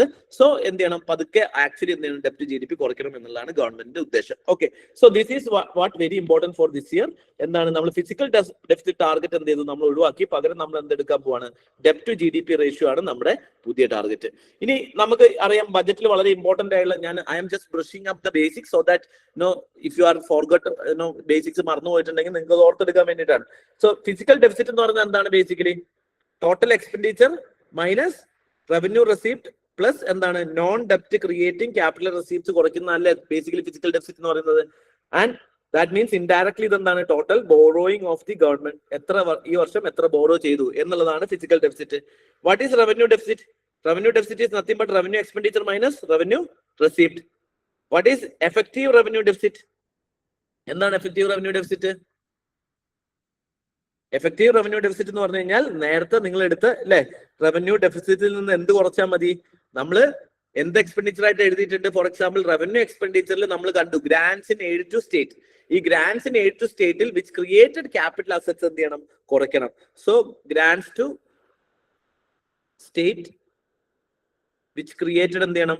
ക്യാപിറ്റൽ അസറ്റ് കുറച്ച് കഴിഞ്ഞ് കഴിഞ്ഞാൽ നിങ്ങൾക്ക് എഫക്റ്റീവ് റവന്യൂ ഡെഫിസിറ്റ് കിട്ടും. Okay, so effective revenue deficit നമ്മൾ കണ്ടെടുത്ത് ഇനി നമുക്ക് എന്താണ് basically what is then effective capital receipt? എന്താണ് എഫക്റ്റീവ് ക്യാപിറ്റൽ റെസിപ്റ്റ്? ടോട്ടൽ എന്താണ്? Capital effective capital expenditure. Effective capital expenditure എന്താണ്? Total capital expenditure plus grants in aid given to state which created capital assets എന്ത് ചെയ്താൽ മതി? കൂട്ടിയാൽ മതി. Total assets എത്ര create ചെയ്തു എന്ന് നോക്കുന്നതാണ് എഫക്റ്റീവ് ക്യാപിറ്റൽ എക്സ്പെൻഡിച്ചർ എന്ന് വിളിക്കുന്നത്. അതേപോലെ തന്നെ പ്രൈമറി ഡെഫിസിറ്റ്. എന്താണ് primary deficit? Physical deficit minus net interest payment. Net interest payment. Okay, ഇനി എന്താണ് ഫിസിക്കൽ ഡെഫിസിറ്റ് എന്ന് പറഞ്ഞു കഴിഞ്ഞാൽ എന്താണ്? Total borrowing requirement of this year. Okay, എന്താണ് ഇൻട്രസ്റ്റ് പേയ്മെന്റ്? എന്തിനാണ് നമ്മൾ ഇതിനകത്ത് കുറയ്ക്കാനുള്ള കാരണം എന്താണ്? കാരണം ഇൻട്രസ്റ്റ് പേയ്മെന്റ് അതിൽ നിന്ന് കുറയ്ക്കുമ്പോഴാണ് എന്ത് നമുക്ക് മനസ്സിലാവുക? ഈ ഇൻട്രസ്റ്റ് പേയ്മെന്റ് എന്ന് പറഞ്ഞത് നമ്മൾ എപ്പോൾ അടച്ച ഇൻട്രസ്റ്റ് പേയ്മെന്റ് ആണ്? മുന്നേയുള്ള ലോണുകൾക്ക് വേണ്ടി നമ്മൾ ഈ വർഷം അടക്കേണ്ടി വരുന്ന ഇൻട്രസ്റ്റ് പേയ്മെന്റ് ആണ്. അത് ഈ വർഷത്തെ ഗവൺമെന്റ് ബോറോ ചെയ്ത പൈസയല്ല, മുന്നേയുള്ള വർഷങ്ങളുടെ ഗവൺമെന്റ് ബോറോ ചെയ്തതിന്റെ പൈസയുടെ ഇൻട്രസ്റ്റ് ആണ് ആക്ച്വലി നമ്മൾ അടയ്ക്കുന്നത് അല്ലേ? നമ്മൾ ഈ വർഷം എടുത്ത ലോണിന്റെ പൈസ ആയിരിക്കും അടുത്ത വർഷം അടയ്ക്കുന്നത്. അപ്പൊ സ്വാഭാവികമായിട്ടും ഈ കഴിഞ്ഞ വർഷങ്ങളുടെ ലോണിന്റെ ബേർഡൻ കാരണമാണ് എന്ത് ചെയ്യുന്നത്, ഇത്രയും ലോൺ നമ്മൾ എടുക്കേണ്ടി വന്നത്. അപ്പൊ അതിന്റെ ഇൻട്രസ്റ്റ് അങ്ങ് കുറച്ച് കഴിഞ്ഞ് കഴിഞ്ഞാൽ നമ്മൾ ആക്ച്വൽ എത്ര ഈ വർഷം ബോറോ ചെയ്യേണ്ട വന്നു, actual borrowing four this year use, ഈ വർഷം യൂസ് ചെയ്യാൻ വേണ്ടിയിട്ട് എത്ര ബോറോ ചെയ്യേണ്ടി വന്നു എന്ന് മനസ്സിലാക്കാൻ വേണ്ടിയിട്ടാണ് നമ്മൾ പ്രൈമറി ഡെഫിസിറ്റ് എന്ത് ചെയ്യുന്നത്, കാൽക്കുലേറ്റ് ചെയ്യുന്നത്. Okay, so this is basic data. ഇനി government U P S C എന്ത് ചെയ്യുന്നുണ്ട്, U P S C is also asking you to do various problems അല്ലെ, നിങ്ങൾക്ക് എന്ത് ചെയ്യുന്നുണ്ട്, പ്രോബ്ലംസ് തന്നിട്ട് പ്രോബ്ലംസ് ചെയ്യാൻ പറയുന്നുണ്ട്. So total size of the budget, ഈ വർഷത്തെ total size of the budget നമ്മൾ നോക്കുകയാണെന്നുണ്ടെങ്കിൽ which is actually 53.47 lakh crore ആണ് ബേസിക്കലി എന്തെന്ന് പറയുന്നത് total size of the budget എന്ന് വിളിക്കുന്നത്. ഓക്കെ, അതിൽ തന്നെ അപ്പൊ നിങ്ങൾക്ക് മനസ്സിലാക്കുന്നത് എന്താണ്, എപ്പോഴും total expenditure is equal to total receipt ആയിരിക്കും. Okay, so that is 53.47 lakh. അതായത് എന്താണ്, നമ്മളിവിടെ നോക്കുകയാണെങ്കിൽ ബജറ്റിന്റെ ഡാറ്റ നോക്കുകയാണെന്നുണ്ടെങ്കിൽ നിങ്ങൾ നോക്കിക്കോ, ഇതിനകത്ത് ടോട്ടൽ എക്സ്പെൻഡിച്ചർ ഉണ്ടോ 53.47 lakh. ടോട്ടൽ ഇൻകം നോക്കിക്കേ, അഗെയിൻ 53.47 lakhs നിങ്ങൾക്ക് എന്ത് ചെയ്യാൻ പറ്റും? ടോട്ടൽ ഇൻകത്തിൽ revenue deficit, capital receipt, capital എവിടെ പോയി? ഓക്കെ, ടോട്ടൽ എക്സ്പെൻഡിച്ചർ അതെ, total receipt 53.47 lakh, total receipt എന്തായിരിക്കും? 53.47 lakh. സോ ബജറ്റിന്റെ ടോട്ടൽ സൈസ് എത്രയാണ്? 53.47 lakh crore ആണ് ടോട്ടൽ ബജറ്റിന്റെ സൈസ് എന്ന് പറയുന്നത്. ഇനി ഇതിനകത്ത് വേരിയസ് ഹെഡ്സ് ഓഫ് ദ ബജറ്റിൽ ഡാറ്റ നമ്മൾ നോക്കുകയാണെന്നുണ്ടെങ്കിൽ, now you need to calculate physical deficit. So total data നോക്കുവാണെങ്കിൽ ടോട്ടൽ റവന്യൂ റെസിപ്റ്റ് എന്ന് പറയുന്നത് എത്രയാണ്? 35.33 lakh ആണ് കേട്ടോ. 35.33 lakh crore ആണ്, എല്ലാം lakh crore ആണ്, LC. ഓക്കെ, 35.33 lakh crore ആണ് ടോട്ടൽ റവന്യൂ റെസിപ്റ്റ്. അതിൽ തന്നെ ടോട്ടൽ ടാക്സ് റവന്യൂ എന്ന് പറയുന്നത് 28.66 lakh crore ആണ്. നോൺ ടാക്സ് റവന്യൂ എന്ന് പറയുന്നത് ബേസിക്കലി നോൺ ടാക്സ് റവന്യൂ എന്ന് പറയുന്നത് 6.6 lakh crore ആണ് basically. Okay, so non tax revenue എന്ന് പറയുന്നത് എന്താണ്? 6.6 lakh crore ആണ് കേട്ടോ. ഇനി ക്യാപിറ്റൽ റെസിപ്റ്റ്സ് എന്ന് പറയുന്ന ടോട്ടൽ എന്താണ്? 18.14 lakh crore ആണ് ടോട്ടൽ ക്യാപിറ്റൽ റെസിപ്റ്റ്സ്.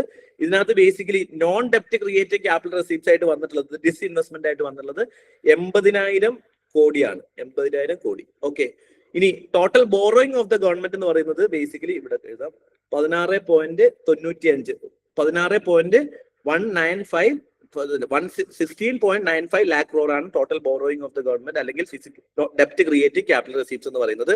ഇനി റവന്യൂ എക്സ്പെൻഡിച്ചർ എന്ന് പറയുന്നത് എന്താണ്? Basically revenue expenditure is 41.25 lakh crore ആണ് ടോട്ടൽ റവന്യൂ എക്സ്പെൻഡിച്ചർ. അതിനകത്ത് ഇൻട്രസ്റ്റ് പേയ്മെന്റ് എന്ന് പറയുന്നത് ബേസിക്കലി 14.3 lakh crore ആണ്. And grants in aid to government, grand in aids to state എന്ന് പറയുന്നത് ബേസിക്കലി എന്താണ്? 4.92 lakh crore ആണ്. ഓക്കെ, ഇനി ടോട്ടൽ ക്യാപിറ്റൽ എക്സ്പെൻഡിച്ചർ എന്ന് പറയുന്നത് ബേസിക്കലി നോക്കുകയാണെന്നുണ്ടെങ്കിൽ total capital expenditure 12.21 lakh crore ആണ്. ഓക്കെ, അങ്ങനെയാണെന്നുണ്ടെങ്കിൽ would you able to find physical deficit, revenue deficit, effective revenue deficit, primary deficit? ഇത് കണ്ടെത്താൻ പറ്റുമോ? I have provided all the data. Data എല്ലാം കിട്ടിയോ? മനസ്സിലായോ? എന്തെങ്കിലും കൺഫ്യൂഷൻ ഉണ്ടോ ഡാറ്റയില്?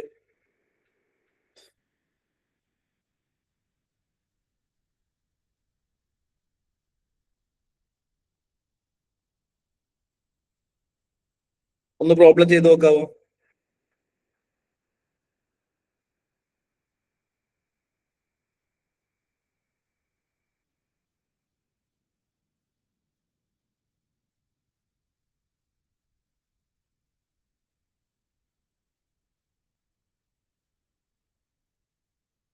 രണ്ട് മിനിറ്റ് എടുത്ത് ചെയ്തു. ഫിസിക്കൽ ഡെഫിസിറ്റ് കാട്ടാൻ എന്ത് ചെയ്യണം? റവന്യൂ ഡെഫിസിറ്റ് എങ്ങനെ കിട്ടും? ക്യാപിറ്റൽ റെസിപ്റ്റ് എങ്ങനെ കിട്ടും?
കിട്ടിയവരൊന്ന് തംസപ്പ് തരണേ.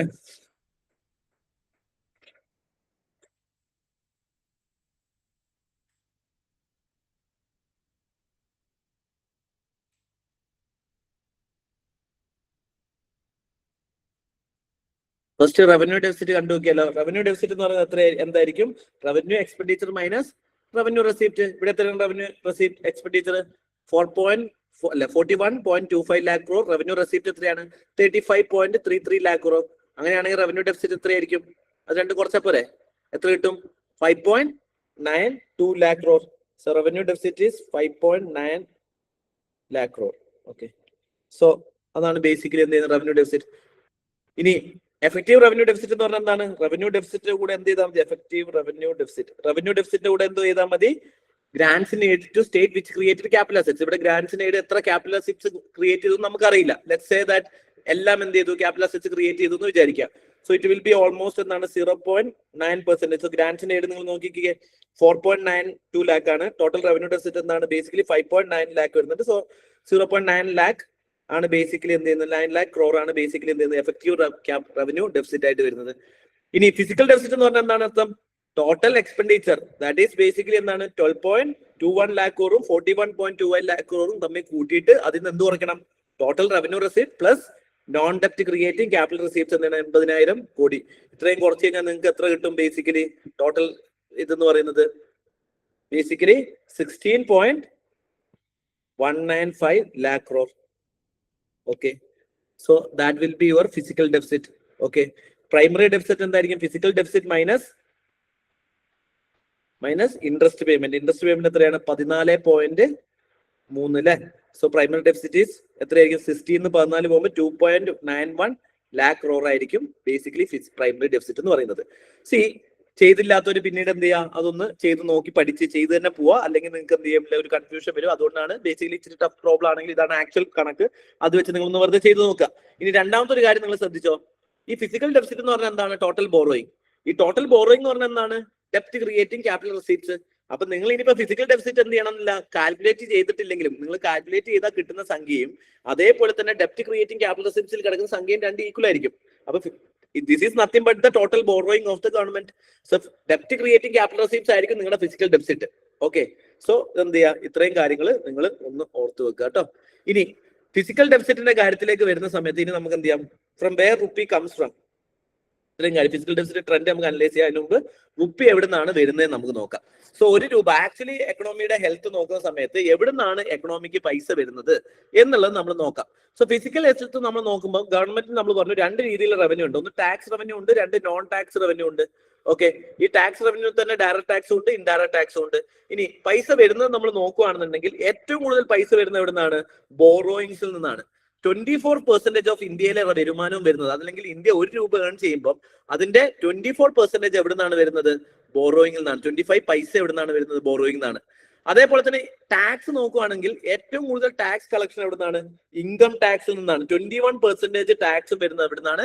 ഇൻകം ടാക്സ് കളക്ഷനിൽ നിന്നാണ് വരുന്നത് 21%. ഓക്കെ, അതേപോലെ തന്നെ അതിന്റെ സെക്കൻഡ് നോക്കുകയാണെന്നുണ്ടെങ്കിൽ കോർപ്പറേറ്റ് ടാക്സ് ആണ് സെക്കൻഡ്. ഓക്കെ, ദാറ്റ് ഈസ് 18% ആണ് എന്ത് ചെയ്യുന്നത്? കോർപ്പറേറ്റ് ടാക്സ് വരുന്നത്.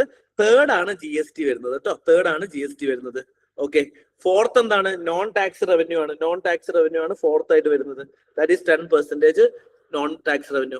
Union excise duty 6% and custom duty 4% and non ഡെപ്റ്റ് creating capital receipt is 2%. This is the order. Okay, ഇനി നിങ്ങൾ നോക്കേണ്ട ഒരു കാര്യം എന്ന് വെച്ച് കഴിഞ്ഞാൽ ഞാൻ ചോദിക്കുന്നത് ഏറ്റവും കൂടുതൽ ഗവൺമെന്റ് ടാക്സ് കിട്ടുന്നത് എവിടെ നിന്നാണ്? If a question comes, the most collected tax is GST. ശരിയാണോ തെറ്റാണോ?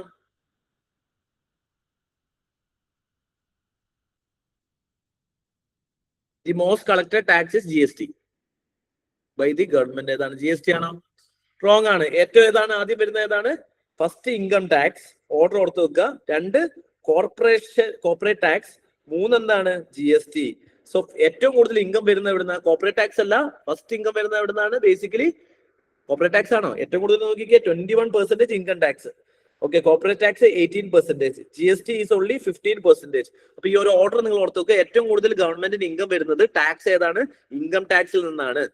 കോർപ്പറേറ്റ് ടാക്സിൽ നിന്ന് 18%, GSTയിൽ നിന്ന് 15%. ഓക്കെ, അത് കഴിഞ്ഞിട്ടാണ് ബേസിക്കലി നമുക്ക് വരുന്ന union excise duty 6% and custom duty എന്താണ്? 4%. ഇതാണ് ടാക്സിന്റെ ഓർഡർ. അത് ഫുൾ ഓർത്ത് വെച്ചില്ലെങ്കിലും ആദ്യത്തെ ഒരു 3 ഓർത്ത് വെക്കുക. ഏറ്റവും കൂടുതൽ ഇൻകം ടാക്സ്, രണ്ടാമത് കോർപ്പറേറ്റ് ടാക്സ്, മൂന്നാമത് GST. ഇങ്ങനെയാണെന്നുണ്ടെങ്കിൽ just calculate what is the total direct tax എത്രയുണ്ട്, ടോട്ടൽ ഇൻഡയറക്ട് ടാക്സ് എത്രയുണ്ടെന്ന് ഇതൊന്ന് നോക്കിയിട്ടൊന്ന് കാൽക്കുലേറ്റ് ചെയ്തേ. എത്രയാണ് ടോട്ടൽ ഡയറക്ട് ടാക്സ്, എത്രയാണ് ടോട്ടൽ ഇൻഡയറക്ട് ടാക്സ്? ജസ്റ്റ് ഒന്ന് നോക്കിക്കേ. ഇതിനകത്ത് ഏതൊക്കെയാണ് ഡയറക്ട് ടാക്സ് നോക്കുക, അത് തമ്മിൽ കൂട്ടുക. ഏതൊക്കെയാണ് ഇൻഡയറക്ട് ടാക്സ് നോക്കുക, അത് തമ്മിൽ കൂട്ടുക.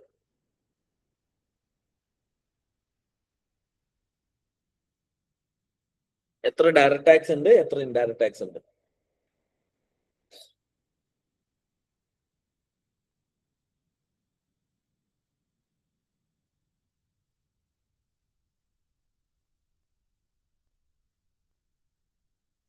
കിട്ടിയോ?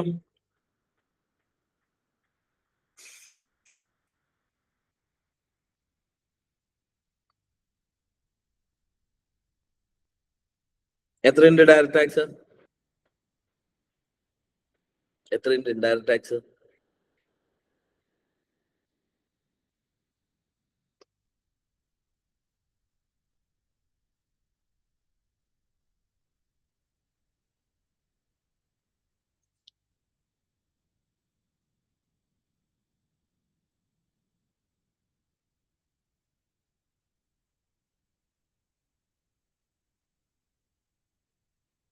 ഡയറക്ട് ടാക്സ് 29% എന്ന് പറഞ്ഞത് വിഷ്ണു. ശരിയാണോ? ബാക്കിയുള്ളവർക്കും? എനിക്കറിയില്ല, ഞാൻ നോക്കിയില്ല. Indirect tax okay 39. ആഹാ. ഓക്കെ, ടോട്ടൽ ഡയറക്ട് ടാക്സ് നമ്മൾ നോക്കുകയാണെന്നുണ്ടെങ്കിൽ ബേസിക്കലി ഏതൊക്കെയാണ് ഡയറക്ട് ടാക്സ് വരിക? ഇൻകം ടാക്സ് എത്രയാണ്? 21. പിന്നെ കോർപ്പറേറ്റ് ടാക്സ് എത്രയുണ്ട്? ബേസിക്കലി 18. സോ 21 + 18 എത്ര വരുന്നുണ്ട്? 39 ആണ് ടോട്ടൽ ഡയറക്ട് ടാക്സ് എന്ന് പറയുന്നത് അല്ലെ. ഇനി ടോട്ടൽ ഇൻഡയറക്ട് ടാക്സ് നോക്കുവാണെങ്കിൽ GST 15 and union excise duty 16 and custom duty 4. Total എത്രയാണ്? 25 ആണ് ബേസിക്കലി എന്ത് പറയുന്നത്? ഇൻഡയറക്ട് ടാക്സ് എന്ന് പറയുന്നത്. So that means direct tax is 39 and indirect tax എന്താണ്? ബേസിക്കലി 25. സോ അതിനർത്ഥം എന്താണ്? Direct tax is more and indirect tax is less. Is it good for the economy or bad for the economy?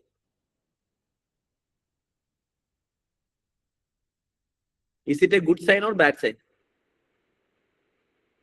It is actually a good sign because we need more direct taxes rather than indirect tax, because direct tax is a progressive in nature and indirect tax is a regressive in nature.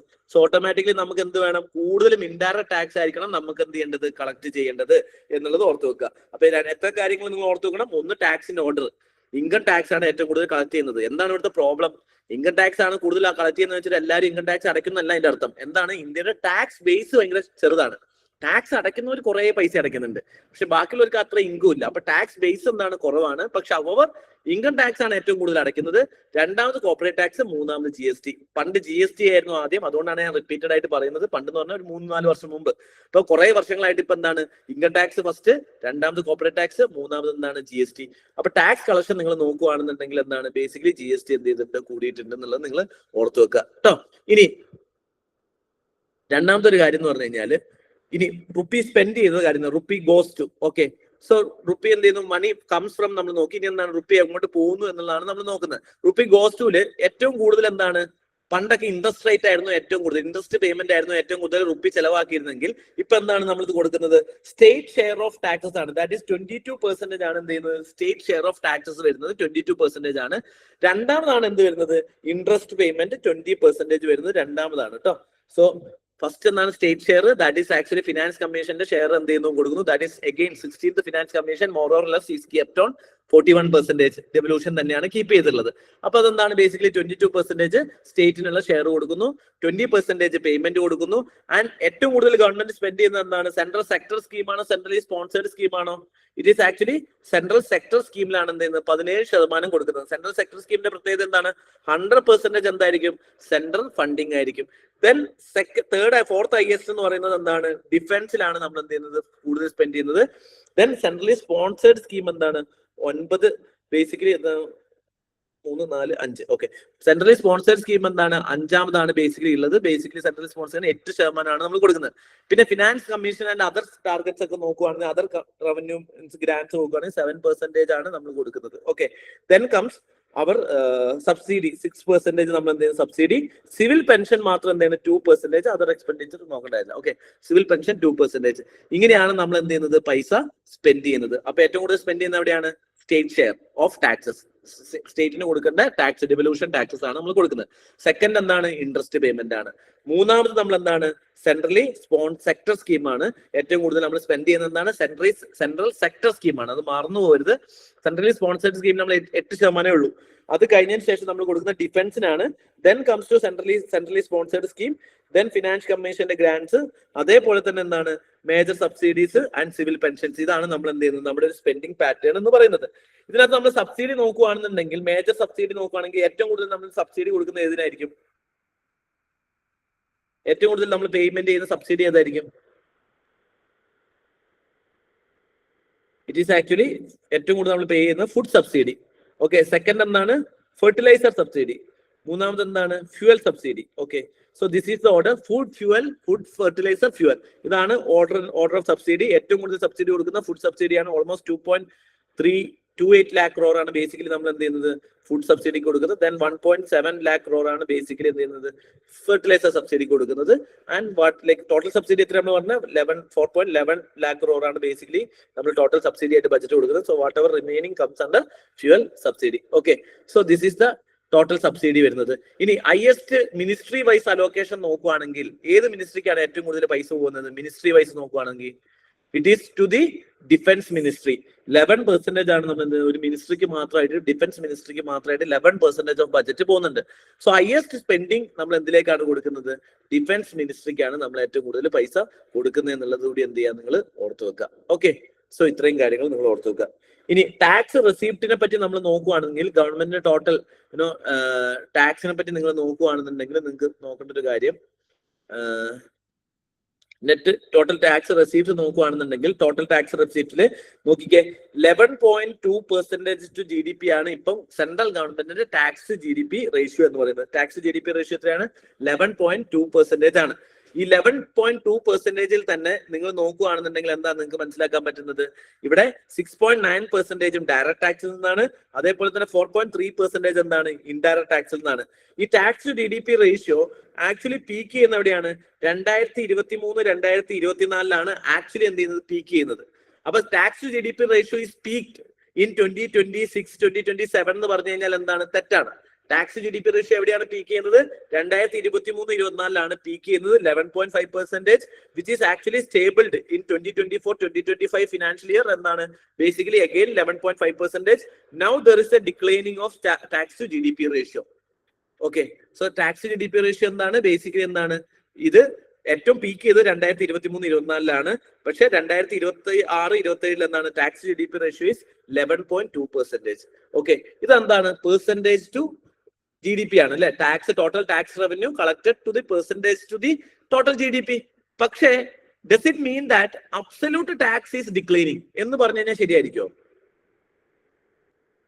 Now, if you say tax to GDP ratio is declined in the last 3 years, ശരിയാണോ തെറ്റാണോ? Tax to GDP ratio declined in the last 3 years, ശരിയാണോ തെറ്റാണോ?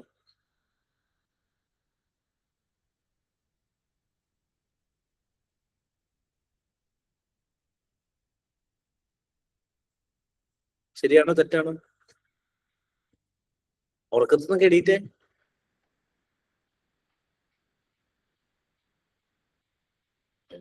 എണീറ്റു എന്നുള്ളതാണ്.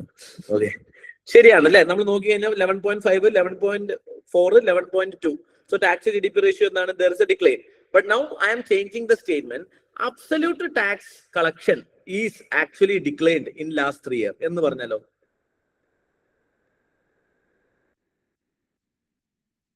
അത് wrong ആണ്. കാരണം എന്താണ്? അബ്സല്യൂട്ട് ടാക്സ് കളക്ഷൻ എന്ത് ചെയ്യുന്നുണ്ട്? ആക്ച്വലി ഇൻക്രീസ് ചെയ്യുന്നുണ്ട്. ഫോർ എക്സാമ്പിൾ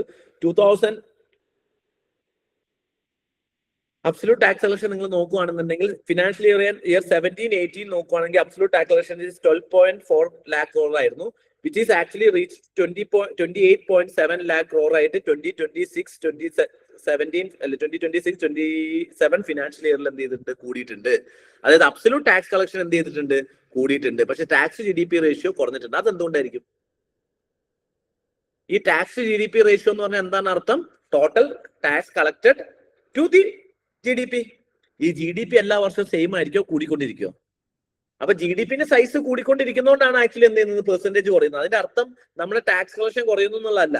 ഫോർ എക്സാമ്പിൾ കഴിഞ്ഞ വർഷം ഫോർ എക്സാമ്പിൾ 100 രൂപയാണ് നമ്മുടെ ടോട്ടൽ GDP എങ്കിൽ 10 രൂപയാണ് നമ്മൾ ടാക്സ് ആയി കളക്ട് ചെയ്തെങ്കിൽ 10% നമ്മുടെ ടാക്സ് GDP റേഷ്യോ.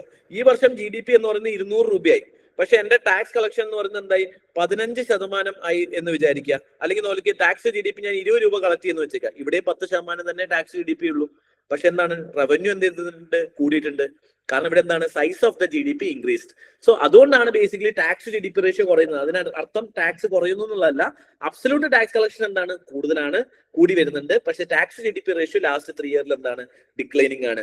ആ കോൺസെപ്റ്റ് മനസ്സിലായോ? ഒന്ന് അബ്സല്യൂട്ട് ഇൻ ടേംസ് ആണ്, രണ്ടെന്താണ് കമ്പാരിറ്റീവ് ഇൻ ടേംസ് ആണ്. സോ ജി ഡി പി ആയിട്ട് നമ്മൾ കമ്പയർ ചെയ്യുന്ന സമയത്ത് ആ കമ്പാരിസണിലാണ് ബേസിക്കലി എന്ത് ചെയ്യുന്നത്, ജി ഡി പി കുറയുന്നതായിട്ട് നിങ്ങൾക്ക് തോന്നുന്നത്. ഓക്കെ, ആക്ച്വലി എന്ത് ചെയ്തിട്ടില്ല, കുറഞ്ഞിട്ടില്ല. അവിടെ എന്താണ് ജി ഡി പിയിൽ കളക്ഷൻ ആണ് ആക്ച്വലി കൂടി, ടാക്സ് എന്ത് ചെയ്തിട്ടുണ്ട്, കളക്ഷൻ കൂടിയിട്ടുണ്ട്, അബ്സല്യൂട്ട് കൂടിയിട്ടുണ്ട്.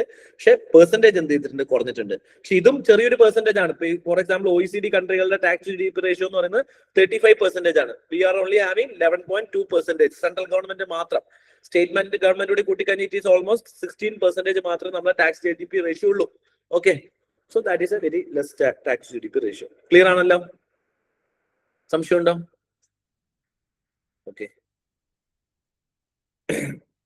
ഇനി trend net receipt of central government നോക്കുകയാണെന്നുണ്ടെങ്കിലും ലാസ്റ്റ് 5 ഇയറിൽ നിങ്ങൾക്ക് എന്ത് ചെയ്യാൻ പറ്റും, there is A consistent improvement നിങ്ങൾക്ക് എന്ത് ചെയ്യാൻ പറ്റും, കാണാൻ പറ്റും. സോ ഇവിടെ ഡിക്ലൈനിങ് എവിടെയൊന്നും വന്നിട്ടില്ല. എന്താണ് last 5 year total net receipt of സെന്ററിന് വരുന്ന റെസീപ്റ്റ് നിങ്ങൾ നോക്കുകയാണെന്നുണ്ടെങ്കിൽ എന്താണ് കൺസിസ്റ്റന്റ് ആയിട്ടുള്ള ഒരു ഇൻക്രീസ് ആണ്. ടാക്സ് റെസീപ്റ്റ്സ് ഒക്കെ നോക്കുകയാണെങ്കിൽ ബേസിക്കലി കൺസിസ്റ്റന്റ് ഇൻക്രീസ് നിങ്ങൾക്ക് എന്ത് ചെയ്യാൻ പറ്റും, കാണാൻ പറ്റും എന്നുള്ളത് നിങ്ങൾ നോക്കി വെക്കുക കേട്ടോ. സോ അതാണ് ബേസിക്കലി അടുത്ത ട്രെൻഡ് നിങ്ങൾ നോക്കാനുള്ളത്. ഇൻക്രീസ് കൺസിസ്റ്റന്റ് ആയിട്ട് ഇൻക്രീസ് ചെയ്യുന്നുണ്ട്. ഓക്കെ, ദെൻ ക്യാപിറ്റൽ എക്സ്പെൻഡിച്ചർ നോക്കുകയാണെങ്കിൽ very important aspect total capital എക്സ്പെൻഡിച്ചറിന്റെ ഭാഗം നോക്കുകയാണെങ്കിൽ ക്യാപിറ്റൽ എക്സ്പെൻഡിച്ചർ എന്താണ്, there is a consistent improvement in capital expenditure. ഇപ്പൊ നിങ്ങൾ നോക്കിക്കേ, ഇവിടെ 2000 ഇവിടുന്ന് വെച്ച് നോക്കുകയാണെങ്കിൽ 8.4, 10.5, 12.25, 13.2, 14 and 17.1. So effective capital expenditure എന്നാണ് ഇപ്പൊ ഈ വർഷത്തെ 17.1 ആണ് budget estimate of effective capital expenditure എന്ന് പറയുന്നത്. അതിൽ തന്നെ ബേസിക്കലി എന്താണ് സെൻട്രൽ ഗവൺമെന്റിന്റെ ക്യാപിറ്റൽ എക്സ്പെൻഡിച്ചർ എത്രയാണ്, 12.2 lakh crore ആണ് സെൻട്രൽ ഗവൺമെന്റിന്റെ ഡയറക്റ്റ് ക്യാപിറ്റൽ എക്സ്പെൻഡിച്ചർ. ഇതെന്താണ് grants in aid which created capital assets കൂടി കൂട്ടുമ്പോൾ 17.1 ആവുന്നു. ഗ്രാന്റ്സ് ഇൻ എയ്ഡ് എന്നാണ് എഫക്റ്റീവ് ക്യാപിറ്റൽ എക്സ്പെൻഡിച്ചർ എന്ന് പറഞ്ഞാൽ എന്താ അർത്ഥം, effective capital expenditure means capital expenditure of the government plus എന്താണ് grants in aid created to which created capital assets. So grants in aid which created capital assets കൂടി കൂട്ടുമ്പോൾ നമുക്ക് എന്ത് കിട്ടും, എഫക്റ്റീവ് ക്യാപിറ്റൽ എക്സ്പെൻഡിച്ചർ കിട്ടും. സോ എഫക്റ്റീവ് ക്യാപിറ്റൽ എക്സ്പെൻഡിച്ചർ നോക്കുകയാണെന്നുണ്ടെങ്കിൽ 17.1 ആണ് last ഇയറിലെ effective capital expenditure. അതിനകത്ത് തന്നെ നമ്മൾ നോക്കുകയാണെന്നുണ്ടെങ്കിൽ 12.2% ആണ് ബേസിക്കലി എന്ന് പറയുന്നത് നമ്മുടെ ഡയറക്റ്റ് ക്യാപിറ്റൽ എക്സ്പെൻഡിച്ചർ എന്ന് പറയുന്നത് 12.2 ആണ്. അത് തന്നെ എന്താണ് കഴിഞ്ഞ വർഷം 11 ആയിരുന്നു, 10.5, 9.5, 7.5, 5.9. സോ എന്താണ് effective capital expenditure grown without any dip in the last 5 years. Okay, 4-5 വർഷമായിട്ട് എന്താണ് ദർ ഇസ് നോ ഡിപ്പ്. ഒരു ഡിപ്പ് നമുക്ക് എന്ത് ചെയ്യാൻ പറ്റുന്നില്ല, എഫക്റ്റീവ് ക്യാപിറ്റൽ എക്സ്പെൻഡിച്ചറിൽ കാണാൻ പറ്റുന്നില്ല. സോ ഡയറക്റ്റ് ക്യാപിറ്റൽ എക്സ്പെൻഡിച്ചറിൽ എന്താണ് ബേസിക്കലി എക്സ്പെൻഡിച്ചർ എന്ത് ചെയ്യുന്നുണ്ട്, we are spending too much amount on direct capital എക്സ്പെൻഡിച്ചറിൽ നമ്മൾ എന്ത് ചെയ്യുന്നുണ്ട്, സ്പെൻഡ് ചെയ്യുന്നുണ്ട്, നല്ല എമൗണ്ട് എന്ത് ചെയ്യുന്നുണ്ട്, നമ്മൾ സ്പെൻഡ് ചെയ്യുന്നുണ്ട് എന്നുള്ളതാണ് അതിന്റെ അർത്ഥം. ഓക്കെ, സോ ഗവൺമെന്റ് ഇവിടെ എന്താണ് പുഷ് ചെയ്യുന്നത്, government is pushing for infrastructure development ആണ് ഗവൺമെന്റ് എന്ത് ചെയ്യുന്നത്, പുഷ് ചെയ്യുന്നത്. ഇനി ക്യാപിറ്റൽ എക്സ്പെൻഡിച്ചർ നോക്കുകയാണെന്നുണ്ടെങ്കിൽ ടോട്ടൽ ക്യാപിറ്റൽ എക്സ്പെൻഡിച്ചർ ഗവൺമെന്റ് നോക്കുകയാണെങ്കിലും percentage to G D P നോക്കുകയാണെന്നുണ്ടെങ്കിൽ എഗെയിൻ എന്താണ് ബേസിക്കലി 4.4% ആണ് നെക്സ്റ്റ് ഇയറിലേക്ക് നമ്മൾ ക്യാപിറ്റൽ എക്സ്പെൻഡിച്ചർ എന്ത് ചെയ്തത്, ടാർഗറ്റ് ചെയ്തിട്ടുള്ളത്. 4% ജി ഡി പി നോക്കുകയാണെങ്കിൽ 4.4% ആണ്. ഇത് മുന്നേ പീക്ക് ചെയ്ത് 2023-24 4.2%. So percentage to capital expenditure to G D P നിങ്ങൾ നോക്കുകയാണെന്നുണ്ടെങ്കിൽ 4.2 എന്ത് ചെയ്തു, ഡിക്ലൈൻ ചെയ്തു 4%, 3.9 and 4.4% to G D P. അവിടെ നിങ്ങൾക്ക് എന്താണ് അബ്സല്യൂട്ടിൽ ആക്ച്വലി ഇൻക്രീസ് ചെയ്തിട്ടുണ്ടെങ്കിലും percentage to G D P എന്ത് ചെയ്തിട്ടുണ്ടാവും, ഇങ്ങനെ വേരിയേഷൻസ് നിങ്ങൾക്ക് കാണാൻ പറ്റും. ദാറ്റ് ഈസ് ബിക്കോസ് ഓഫ് എന്താണ് ജി ഡി പിയുടെ സൈസ് എന്ത് ചെയ്യുന്നു, കൂടിക്കൊണ്ട് വരുന്നതുകൊണ്ടാണ് അത് എന്ത് ചെയ്യുന്നത്, ഇങ്ങനെ വ്യത്യാസം വരുന്നത്. അപ്പൊ percentage to tax capital expenditure to percentage of G D P ആണ് നിങ്ങൾ നോക്കുന്നതെങ്കിൽ എന്താണ് 4.2% was peaked in 2023-2024. This is actually എന്താണ് ബഡ്ജറ്റ് എസ്റ്റിമേറ്റ് ആണ്, ഉണ്ടോ അടുത്ത വർഷത്തേക്കുള്ളതാണ് 4.4. അത് നമ്മൾ അച്ചീവ് ചെയ്യില്ലോ നമുക്കറിയില്ല. പക്ഷെ ഇതുവരെ എന്താണ് 4.2, 4, 3.9 ഇതാണ് നമ്മുടെ ക്യാപിറ്റൽ എക്സ്പെൻഡിച്ചറിന്റെ ഒരു ട്രെൻഡ് നമ്മൾ നോക്കുകയാണെങ്കിൽ. Okay, state share total transfer to state share എന്താണ്, that is also actually increasing. സ്റ്റേറ്റിന് കൊടുക്കുന്ന ഷെയർ ലാസ്റ്റ് 5 ഇയറിൽ എന്താണ് ഇൻക്രീസിംഗ് ട്രെൻഡ് ആണ്. ഇതിന്റെ ഡാറ്റ ഒന്നും ഓർത്ത് വെക്കണ്ട, ആ ട്രെൻഡ് മാത്രം ഓർത്ത് വെക്കുക. ഇൻക്രീസിംഗ് ആണോ ഡിക്ലൈനിങ് ആണോ എന്ന് ഓർത്ത് വെക്കുക. എന്താണ് there is A increasing trend എന്ത് ചെയ്യാൻ പറ്റും, നമ്മൾ ടോട്ടൽ സ്പെൻഡിങ്ങിൽ നമുക്ക് എന്ത് ചെയ്യാൻ പറ്റും, കാണാൻ പറ്റും എന്നുള്ളത് മാത്രം ഓർത്ത് വെക്കുക കേട്ടോ. അപ്പൊ എന്താണ് അത് നോക്കി വെക്കുക. ഇനി ബേസിക്കലി എന്താണ്, ഇനി അടുത്തത് ഫിസിക്കൽ ഡെഫിസിറ്റിന്റെ ടാർഗറ്റ് നിങ്ങൾ നോക്കി കഴിഞ്ഞാൽ ഫിസിക്കൽ ഡെഫിസിറ്റ് എന്താണ് ബേസിക്കലി നോക്കി നോക്കിയേ. ഫിസിക്കൽ ഡെഫിസിറ്റ് 2020-21 എല്ലാം എന്ത് ചെയ്തിട്ടുണ്ട്, പീക്ഡ് ആയിട്ടുണ്ട്. റവന്യൂ ഫിസിക്കൽ ഡെഫിസിറ്റ് പീക്ഡായി, റവന്യൂ ഡെഫിസിറ്റ് പീക്ഡായി, അതേപോലെ തന്നെ എന്താണ് എഫക്റ്റീവ് റവന്യൂ ഡെഫിസിറ്റ് പീക്കായി, പ്രൈമറി ഡെഫിസിറ്റ് എന്ത് ചെയ്തു പീക്കായി. But everything is declining after that. എല്ലാം എന്താണ് ഡിക്ലൈൻ ചെയ്യുന്നു. So our target was actually 4.4%, which is we achieved, and now we are targeting for 4.3% for the next year. Okay, അതേപോലെ revenue deficit 1.5 എത്തി കുറച്ചു, and primary deficit 0.7 ആയിട്ട് കുറച്ചു. Effective revenue deficit എന്ന് പറയുന്നത് എന്തായി 0.3% ആയിട്ട് നമ്മൾ എന്ത് ചെയ്തു, ടാക്സ് എന്ത് ചെയ്തു, കുറച്ചു എന്നുള്ളതാണ് ഇവിടെ വന്നിട്ടുള്ളത്. ഓക്കെ, സോ റവന്യൂ ഡെഫിസിറ്റ് എന്താണ്, ഫിസിക്കൽ ഡെഫിസിറ്റ് എന്ത് ചെയ്യുന്നു, റവന്യൂ ഡെഫിസിറ്റ് ഫിസിക്കൽ ഡെഫിസിറ്റ് എന്ത് ചെയ്യുന്നു, നമ്മൾ കൺസിസ്റ്റന്റ് ആയിട്ട് കുറഞ്ഞു വരുന്നതായിട്ട് നമുക്ക് എന്ത് ചെയ്യാൻ പറ്റും, കാണാൻ പറ്റും. ഓക്കെ, സോ അതെന്ത് ചെയ്യാം, ആ ഡിക്ലൈനിങ്, ആ ട്രെൻഡ് നിങ്ങൾ എന്ത് ചെയ്യുക, ഓർത്ത് വെക്കുക. ഓക്കെ, ഇത്രയും ഫാക്ട്സ് നിങ്ങൾ എന്ത് ചെയ്യുക, ഓർത്ത് വെക്കുക. ഇനി ട്രെൻഡ്സ് ഇൻ ഡെപ്റ്റ് നമ്മൾ നോക്കുകയാണെങ്കിൽ, ഡെപ്റ്റ് GDP റേഷ്യോ നോക്കുകയാണെന്നുണ്ടെങ്കിൽ എന്താണ്, there is again a declining നിങ്ങൾക്ക് കാണാൻ പറ്റും. എന്താണ്, ഡെപ്റ്റ് GDP റേഷ്യോ കുറഞ്ഞു വരികയാണ്. What is our target, 50 ± by 2031 ആകുമ്പോഴേക്കും നമ്മുടെ ഡെപ്റ്റ് GDP റേഷ്യോ എന്ത് ചെയ്യണം, നമ്മൾ കുറച്ച് എത്തണം എന്നുള്ളതാണ് നമ്മുടെ ടാർഗറ്റ്. ഓക്കെ, സോ അതും എന്താണ്, ഡിക്ലൈനിങ് ട്രെൻഡ് ആണ്. 57, 56, 56.1, 56.6 ആണ്. അടുത്ത വർഷത്തേക്ക് എന്താണ്, കൂടുതലാണ് ഡെപ്റ്റ് ടാർഗറ്റ് ചെയ്തിരിക്കുന്നത്. 55 കുറവ് തന്നെയാണ്. 50.5.6 എന്ത് ചെയ്തു, കുറയുന്നു. സോ ഒരു ഡിക്ലൈനിങ് ട്രെൻഡ് ആണ് ബേസിക്കലി എന്ത് ചെയ്തിട്ടുള്ളത്, ഇവിടെയും നമുക്ക് ഡെപ്റ്റ് GDP റേഷ്യോയിലും കാണാനുള്ളത് കേട്ടോ. ടോട്ടൽ ഡെപ്റ്റിലും എന്ത് ചെയ്യുന്നുണ്ട്, there is a declining trend. അപ്പൊ ഡാറ്റ ഓർത്ത് വെക്കണ്ട, എന്ത് ഓർത്ത് വെച്ചാൽ മതി, ഡിക്ലൈനിങ് ട്രെൻഡ് ആണെന്നുള്ളത് മാത്രം നിങ്ങൾ എന്ത് ചെയ്താൽ മതി, ഓർത്ത് വെച്ചാൽ മതി കേട്ടോ. ഇനി ഫിസിക്കൽ ഡെഫിസിറ്റ് ടാർഗറ്റ് ഓൾറെഡി 4.4, 4.1 നമ്മൾ ഓൾറെഡി ഡിസ്കസ് ചെയ്തു. 4.3 16.95 lakh crore ആണ് ബേസിക്കലി വരുന്നത്. 1.5, 0.3, 0.7 ആണ് നമ്മുടെ ഇപ്പോഴത്തെ ഫിസിക്കൽ ഡെഫിസിറ്റ് എന്ന് പറയുന്നത്. ഓക്കെ, ഇനി ടോട്ടൽ ഡെപ്റ്റിന്റെ കോമ്പോസിഷൻ നോക്കുവാണെങ്കിൽ, ഇന്ത്യയുടെ ഡെപ്റ്റ് ഈ വർഷം നമ്മൾ എത്രയാ ബോറോ ചെയ്യാൻ പോകുന്നത്, 60.65 lakhs ആണ് ബോറോ ചെയ്യുന്നത്. അത് തന്നെ നോക്കുകയാണെന്നുണ്ടെങ്കിൽ ബഡ്ജറ്റ് എസ്റ്റിമേറ്റിൽ ഏറ്റവും കൂടുതൽ നമുക്ക് എവിടെയാണ് വരുന്നത്, മാർക്കറ്റ് ബോറോയിങ്സിലാണ്. ദാറ്റ് മീൻസ് നമ്മുടെ ഡെപ്റ്റിൽ ഏറ്റവും കൂടുതൽ എന്താണ്, ലോങ് ടൈം ബോറോയിങ്സ് ആണ്. അതിൽ തന്നെ ഏറ്റവും കൂടുതൽ എവിടെയാണ്, ഇന്റേണൽ ബോറോയിങ്സ് ആണ്. എക്സ്റ്റേണൽ ബോറോയിങ്സ് നോക്കിക്കാൻ നിങ്ങൾ വളരെ കുറവാണ്. ഓക്കെ, സോ രണ്ട് കാര്യങ്ങൾ നിങ്ങൾ ശ്രദ്ധിക്കുക. ബോറോയിങ്സ്, ഗവൺമെന്റിന്റെ ടോട്ടൽ ബോറോയിങ്സിൽ ഏറ്റവും കൂടുതൽ ബോറോയിങ്സ് എവിടെ നിന്നാണ് വരുന്നത്, ഇന്റേണൽ ബോറോയിങ്സ് രണ്ട് രീതിയിൽ ചെയ്യാം. ഒന്നുകിൽ ഇന്റേണൽ ചെയ്യാം, അല്ലെങ്കിൽ എക്സ്റ്റേണൽ ചെയ്യാം. അതായത് ഇന്ത്യയിൽ നിന്ന് തന്നെ ബോറോ ചെയ്യാം, അല്ലെങ്കിൽ ഇന്ത്യയുടെ പുറത്തു നിന്ന് ബോറോ ചെയ്യാം. അതിൽ ഏറ്റവും കൂടുതൽ എവിടെയാണ്, ഇന്റേണൽ ബോറോയിങ്സ് ആണ് നമുക്ക് കാണാൻ പറ്റുന്നത്. അതേപോലെ തന്നെ രണ്ടാമത് എന്താണ്, എക്സ്റ്റേണൽ ബോറോയിങ്സ് എന്താണ്, ഗവൺമെന്റിന്റെ പുറത്തുനിന്നുള്ളത്, അത് കുറവാണ്. ഇനി ഇന്റേണൽ ബോറോയിങ്സ് തന്നെ നിങ്ങൾ നോക്കിക്കേ, market borrowing, this is long time borrowing. ഇതെന്താണ്, ഷോർട്ട് ടൈം ബോറോയിങ്. 13,000 എന്താണ്, 1,30,000 കോടി മാത്രമേ ഉള്ളൂ. ഇത് എത്രയുണ്ട്, 11,11.73 lakh crore ആണ്. 11.7 lakh crore ആണ് ബേസിക്കലി ഇന്റേണൽ ബോറോയിങ് ലോങ് ടൈമിൽ വരുന്നത്. അപ്പൊ എന്താണ്, ടോട്ടൽ ഇന്റേണൽ തന്നെ ലോങ് ടൈം ബോറോയിങ് ആണ് ഏറ്റവും കൂടുതൽ, ഷോർട്ട് ടൈം ബോറോയിങ് എന്താണ്, കുറവാണ്. ഡാറ്റ ഓർത്ത് വെക്കണ്ട, ഇത്ര ഓർത്ത് വെച്ചാൽ മതി. ഒന്ന് ഇന്റേണൽ ബോറോയിങ് ആണ് കൂടുതൽ, അതിൽ തന്നെ ലോങ് ടൈം ബോറോയിങ് ആണ് കൂടുതൽ. ഇത് നല്ലതാണോ ചീത്തയാണോ, നല്ലതാണ്. ഇന്റേണൽ ബോറോയിങ് ആയതുകൊണ്ട് തന്നെ സോവറിൻ ക്രെഡിറ്റ് റൈറ്റിംഗിനെ, നമ്മുടെ സോവറിനിറ്റി അത് ബാധിക്കുന്നില്ല. രണ്ട്, ലോങ് ടൈം ആയതുകൊണ്ട് we do not have to pay our loan repayment immediately നടത്തണ്ട, ഭാവിയിലേക്ക് നടത്തിയാൽ മതി. So which is again good for the economy. So these are the important physical data given in the budget, which is very important you to remember. Okay, clear so far? Any doubts so far? Okay. ഇനി നമുക്ക് പോകാനുള്ളത് ബഡ്ജറ്റിന്റെ ഓരോ ബഡ്ജറ്റിൽ ഒരുപാട് schemes കൊടുത്തിട്ടുണ്ടാവും. അപ്പൊ ആ various schemes, അതിന്റെ ഇമ്പോർട്ടൻസ്, അങ്ങനത്തെ കാര്യങ്ങളാണ് നമുക്ക് ഡിസ്കസ് ചെയ്യാനുള്ളത്. First we are going to discuss about manufacturing sector. ഈ മാനുഫാക്ചറിംഗ് സെക്ടറിനെ പറ്റി വരുമ്പം ബേസിക്കലി മാനുഫാക്ചറിംഗ് സെക്ടർ എന്താണ്, ഇപ്പം it is actually going through many crises, as we have talked about poly crises അല്ലെ. നമ്മൾ ഓൾറെഡി പറഞ്ഞു, world is going through poly crises. Especially ഇപ്പം ബേസിക്കലി GCC കൺട്രീസിലൊക്കെയുള്ള ഫാക്ടറീസ് ഒക്കെ എന്ത് ചെയ്യാൻ നോക്കുകയാണ്, they are trying to relocate. So they are trying to relocate to the India. Okay, so ഇന്ത്യയിലേക്ക് വരാൻ വേണ്ടി റീലൊക്കേറ്റ് ചെയ്യുന്നുണ്ട്. അത് ഇന്ത്യക്ക് ഒരു ഗുണമായിട്ട് വരാം. But however people, we have a large diaspora in GCC country, that also will be impacted. So basically എന്താണ്, global poly crisis കാരണം ഗവൺമെന്റിന് എന്ത് ചെയ്യണം, we need to make sure that our domestic capacity should be എന്ത് ചെയ്യണം, bigger domestic capacity വേണം. കാരണം എന്താണ്, ബേസിക്കലി നമുക്കറിയില്ല എപ്പോഴാണ് സപ്ലൈ സൈഡ് എന്ത് ചെയ്യാം, വെപ്പണൈസ് ചെയ്യാൻ നമുക്കറിയില്ല. ഇപ്പൊ തന്നെ സ്ട്രേറ്റ് ഓഫ് ഹോർമസ് എന്ത് ചെയ്തു, വെപ്പണൈസ് ചെയ്തു. സോ ഓട്ടോമാറ്റിക്കലി എന്ത് ചെയ്യുന്നു, ഈ വെപ്പണൈസേഷന്റെ ഭാഗമായിട്ട് it will end or cut the supply chain. Once the supply chain is cut ചെയ്ത് എന്ത് ചെയ്യും, it will be impacted the India as well. So അങ്ങനെയുള്ള സിറ്റുവേഷൻസ് വരുന്ന സമയത്ത് what we need to have a resilience. അതുകൊണ്ടാണ് government പറഞ്ഞത് എന്താണ്, resilient growth ആയിരിക്കണം നമുക്ക് വേണ്ടി വരിക എന്നുള്ളതാണ്. സോ അത് എൻഷുർ ചെയ്യാൻ വേണ്ടിയിട്ട് ഗവൺമെന്റ് മാനുഫാക്ചറിംഗ് സെക്ടറിൽ there are different schemes introduced by the government. So first scheme എന്ന് പറയുന്നത് ഇന്ത്യ സെമി കണ്ടക്ടർ മിഷൻ 2.0 ആണ്. Okay, India semiconductor mission 2.0. India semiconductor mission 2.0 എന്ന് പറയുന്നത് ഇതിന്റെ 1.0, that means first mission is actually launched in 2021. 2021 India semiconductor mission ആദ്യമായിട്ട് launch ചെയ്യുന്നത്. എന്തായിരുന്നു reason? നിങ്ങൾ ചിലപ്പോൾ ഓർമ്മയുണ്ടാവും, കോവിഡിന്റെ സമയത്തിന് ജസ്റ്റ് ആഫ്റ്റർ കോവിഡില് നിങ്ങൾ ഐപാഡ് മേടിക്കാൻ നോക്കിയാലോ ലാപ്ടോപ്പ് മേടിക്കാൻ നോക്കിയാലോ നിങ്ങൾക്ക് സാധനം കിട്ടില്ല. അതായത് കോവിഡ് കഴിഞ്ഞ് ഒരു കുറച്ച് പീരീഡ് കഴിഞ്ഞപ്പോഴേക്കും നിങ്ങൾക്ക് ഐപാഡും കിട്ടില്ലായിരുന്നു, ലാപ്ടോപ്പും കിട്ടില്ലായിരുന്നു. റീസൺ എന്തായിരുന്നു? There was a chip crisis. Chip crisis ഉണ്ടാവാനുള്ള കാരണം എന്തായിരുന്നു? China weaponized the supply chain and chip എന്ത് ചെയ്തു? തായ്വാൻ ആണ് largest producer of cutting edge technology of chips. Largest producer of chips എന്ന് പറഞ്ഞാൽ തായ്വാൻ ആണ്. So there was a weaponization of supply chain by China. സോ എന്ത് ചെയ്യാൻ പറ്റുന്നില്ല, ചൈനയിൽ നിന്ന് പ്രൊഡക്റ്റ് ചിപ്സ് എന്ത് ചെയ്യുന്നില്ല, പുറത്തേക്ക് വിടാൻ സമ്മതിക്കുന്നുണ്ടായിരുന്നില്ല. സോ അതിന്റെ ഭാഗമായിട്ട് ചിപ്പ് ക്രൈസിസ് വരുന്നു, പ്രൈസസ് എന്ത് ചെയ്തു? ഇൻഫ്ലേറ്റ് ചെയ്തു.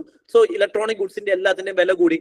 സോ ഓട്ടോമാറ്റിക്കലി എന്ത് ചെയ്തു? ഇതുപോലെയുള്ള സപ്ലൈ സൈഡ് പ്രശ്നങ്ങൾ വരാതിരിക്കാൻ വേണ്ടി in 2021 we launched India Semiconductor Mission as response to that supply chain crisis. And intention of supply chain അല്ലെങ്കിൽ ഇന്ത്യ സെമി കണ്ടക്ടർ മിഷൻ ആ വർഷം ചെയ്തപ്പം this is under minister of electronic and information technology. All this fact you just read. Okay, so എന്താണ് അന്ന് ആ സമയത്ത് ആ mission ഉണ്ടാക്കിയ സമയത്ത് നമ്മുടെ ഐഡിയ എന്തായിരുന്നു? നമുക്ക് എന്ത് ചെയ്യണം, ഈ സെമി കണ്ടക്ടർ ഇന്ത്യയിൽ തന്നെ എന്ത് ചെയ്യണം, ഡെവലപ്പ് ചെയ്യണം. സോ സസ്റ്റൈനബിൾ ആയിട്ടുള്ള സെമി കണ്ടക്ടേഴ്സ്, സസ്റ്റൈനബിൾ മാനുഫാക്ചറിങ് ഇന്ത്യയിൽ ഉണ്ടാക്കണം എന്ന് പറഞ്ഞിട്ടായിരുന്നു നമ്മൾ എന്ത് ചെയ്തത്, ആ മിഷൻ 2021 തുടങ്ങിയത്. പക്ഷേ irrespective of the fact that നമ്മൾ എന്ത് ചെയ്തു, നമ്മൾ ഫസ്റ്റ് സെമി കണ്ടക്ടർ മിഷനിൽ നമ്മൾ സ്റ്റാർട്ട് ചെയ്തു. There are various investment also came to India. For example Tata invest ചെയ്തിട്ടുണ്ട്, റിലയൻസ് ഇൻവെസ്റ്റ് ചെയ്തിട്ടുണ്ട്. There are foreign investors for semiconductors. But what happen? It is only become assembling centers rather than production centers. നമ്മൾ എന്ത് ചെയ്തു? We actually imported raw materials from and semi-finished goods from outside Taiwan. And ഇന്ത്യയിൽ വന്നിട്ട് ഇവർ എന്ത് ചെയ്തു? Just nut and bolt, okay, screw ചെയ്ത് ചേർത്തു. സോ ജസ്റ്റ് അസംബ്ലിംഗ് മാത്രമേ എന്ത് ചെയ്തിട്ടുണ്ടായിരുന്നുള്ളൂ, ഇന്ത്യയിൽ നടന്നുള്ളൂ. So what was our target? Our target was making India. Instead making India turned into assembling India. Okay, so that was the crisis happened in India Semiconductor Mission 1.0. So to rectify these issues, we came up with a new mission in this budget that is known as India Semi Mission 2.0. Okay, so ഇതിന്റെ focus areas എന്ന് പറയുന്നത് എന്താണ്? Budget estimate എന്നാണ്. Basically നമ്മൾ budget estimate കൊടുക്കുന്നത് 2.1000 crores rupees ആണ് basically നമ്മൾ എന്ത് ചെയ്യാൻ കൊടുക്കാൻ ഉദ്ദേശിക്കുന്നത്. ഇനി കീ ഫോക്കസ് ഏരിയാസ് എന്ന് പറഞ്ഞു കഴിഞ്ഞാൽ ഇതിന്റെ ഫോക്കസ് ഏരിയ എന്താണ്? ഇൻഡിജിനിയസ് മാനുഫാക്ചറിംഗ് ആണ്. ഓക്കെ, സാധനം എന്ത് ചെയ്യണം? മാനുഫാക്ചർ ചെയ്യണം. So production of semiconductor equipment and chemical gases material within India to reduce the import dependency കുറയ്ക്കുക. ഇന്ത്യയിൽ തന്നെ സെമി കണ്ടക്ടർ മാനുഫാക്ചർ ചെയ്യുക. ഇന്ത്യയിൽ തന്നെ research and development of semiconductors നടത്തി ഇന്ത്യയിൽ എന്ത് ചെയ്യുക? ഈ സെമി കണ്ടക്ടർ റിസർച്ച് ആൻഡ് പുതിയ ഡിസൈൻസ് കണ്ടെത്തുക, റിസർച്ച് ആൻഡ് ഡെവലപ്മെന്റ് നടത്തുക. That is full stack IP development.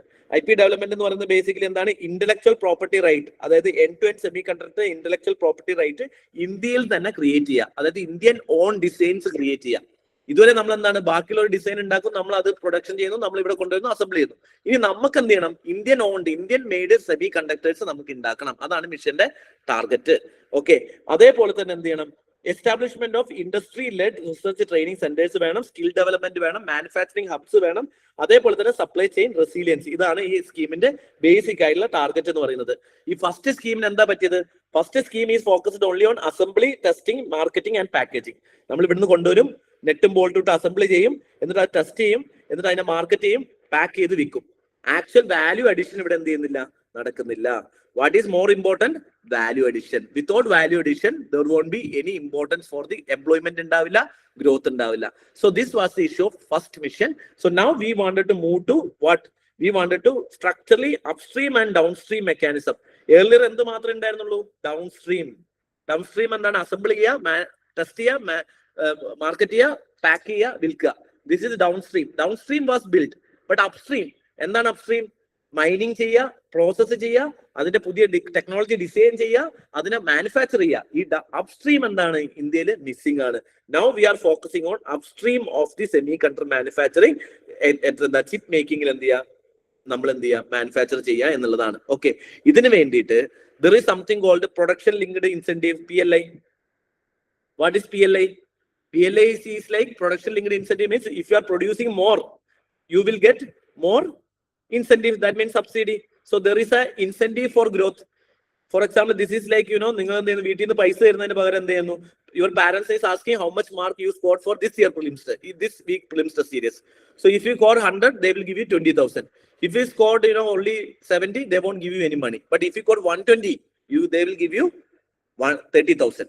So your money is actually based on incentives, your performance. So PLI is performance linked incentives. The more you work, the more you produce and sell, the more incentives you are getting. So incentives are actually given to additional production. The similar pattern scheme government introduced for the promotion of semiconductor, which is known as design linked incentive schemes, DLI. So design linked incentives. So what is a design linked incentive? There are two objectives in design linked incentives.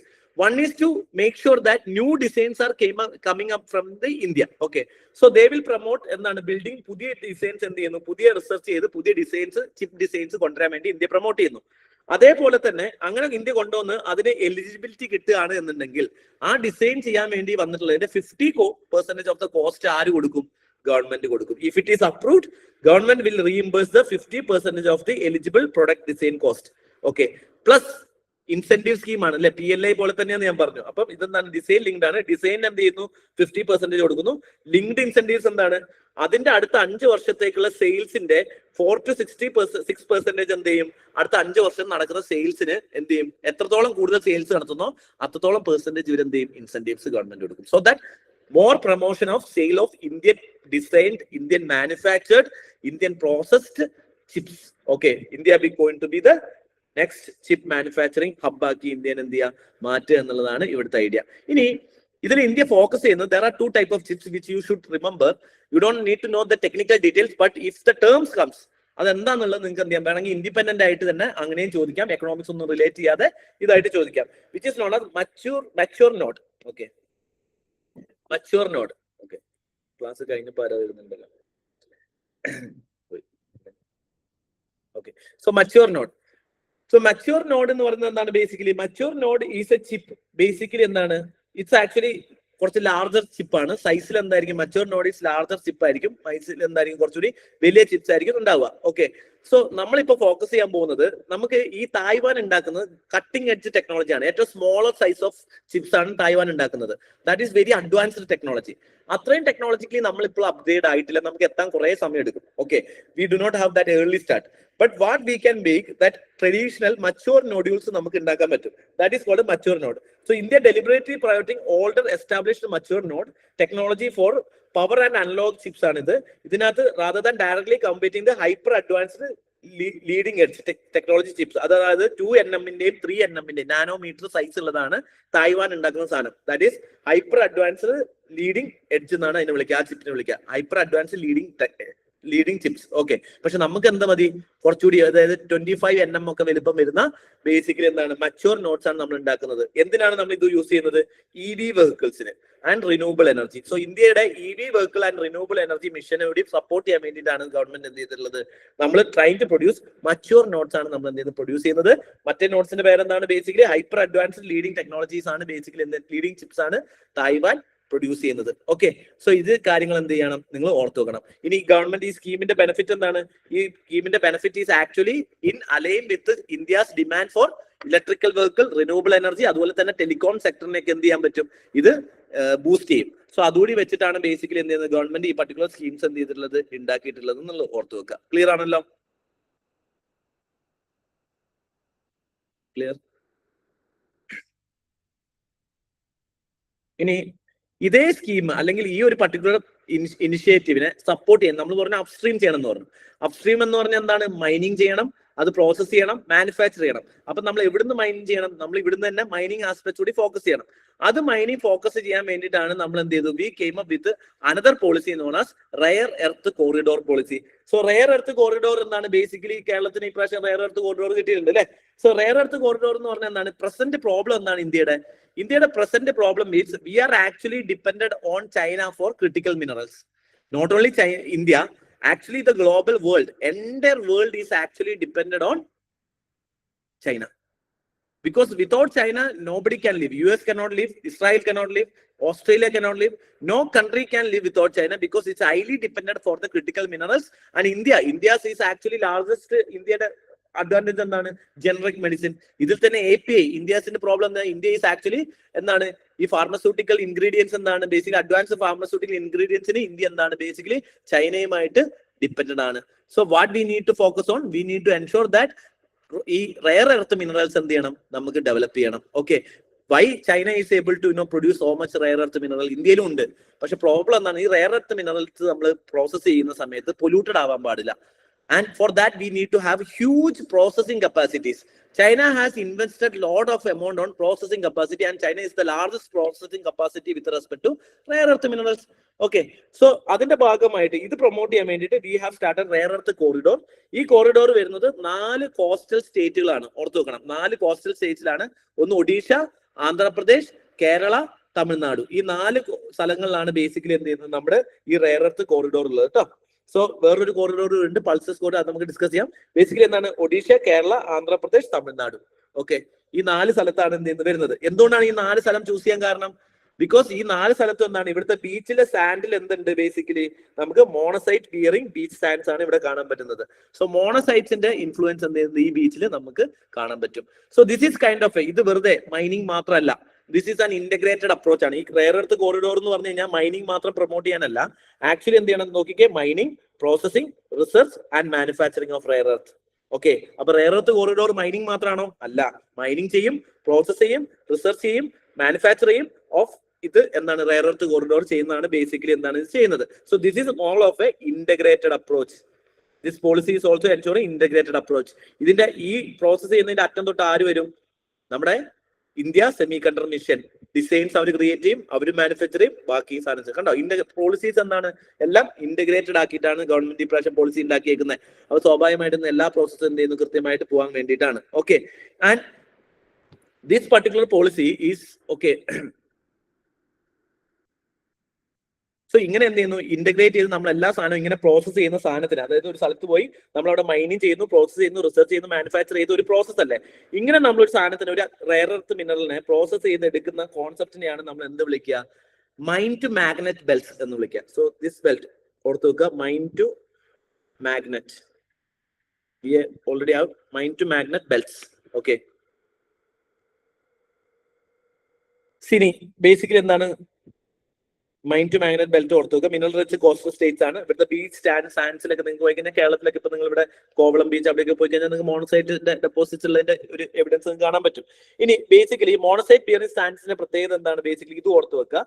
അതിനകത്ത് എന്തായിരിക്കും? Reddish brown phosphate mineral containing rare earth minerals cerium, lanthanum and ഡൈമിയം. Okay, ഈ സാധനങ്ങളാണ് ബേസിക്കലി major ആയിട്ട് ഇതിനകത്തുള്ളത്. Other rare earth മിനറൽസും എന്ത് ചെയ്യുന്നുണ്ട് ഇതിനകത്ത് ഉണ്ട് എന്നുള്ളതാണ്. ഇനി എല്ലാ മിനറൽസും എന്താണ്? ബേസിക്കലി ക്രിട്ടിക്കൽ മിനറൽ ആണ്, എല്ലാം റയർ ആണെന്നുള്ളതായിരുന്നു ഓർക്കുക. അപ്പൊ ബേസിക്കലി എന്താ? സെറിയം, ലാൻഡാനിയം, ഡ്യൂമിയം ഒക്കെ എന്താണ്? ബേസിക്കലി റയർ എർത്ത് മിനറൽസ് ആണ്.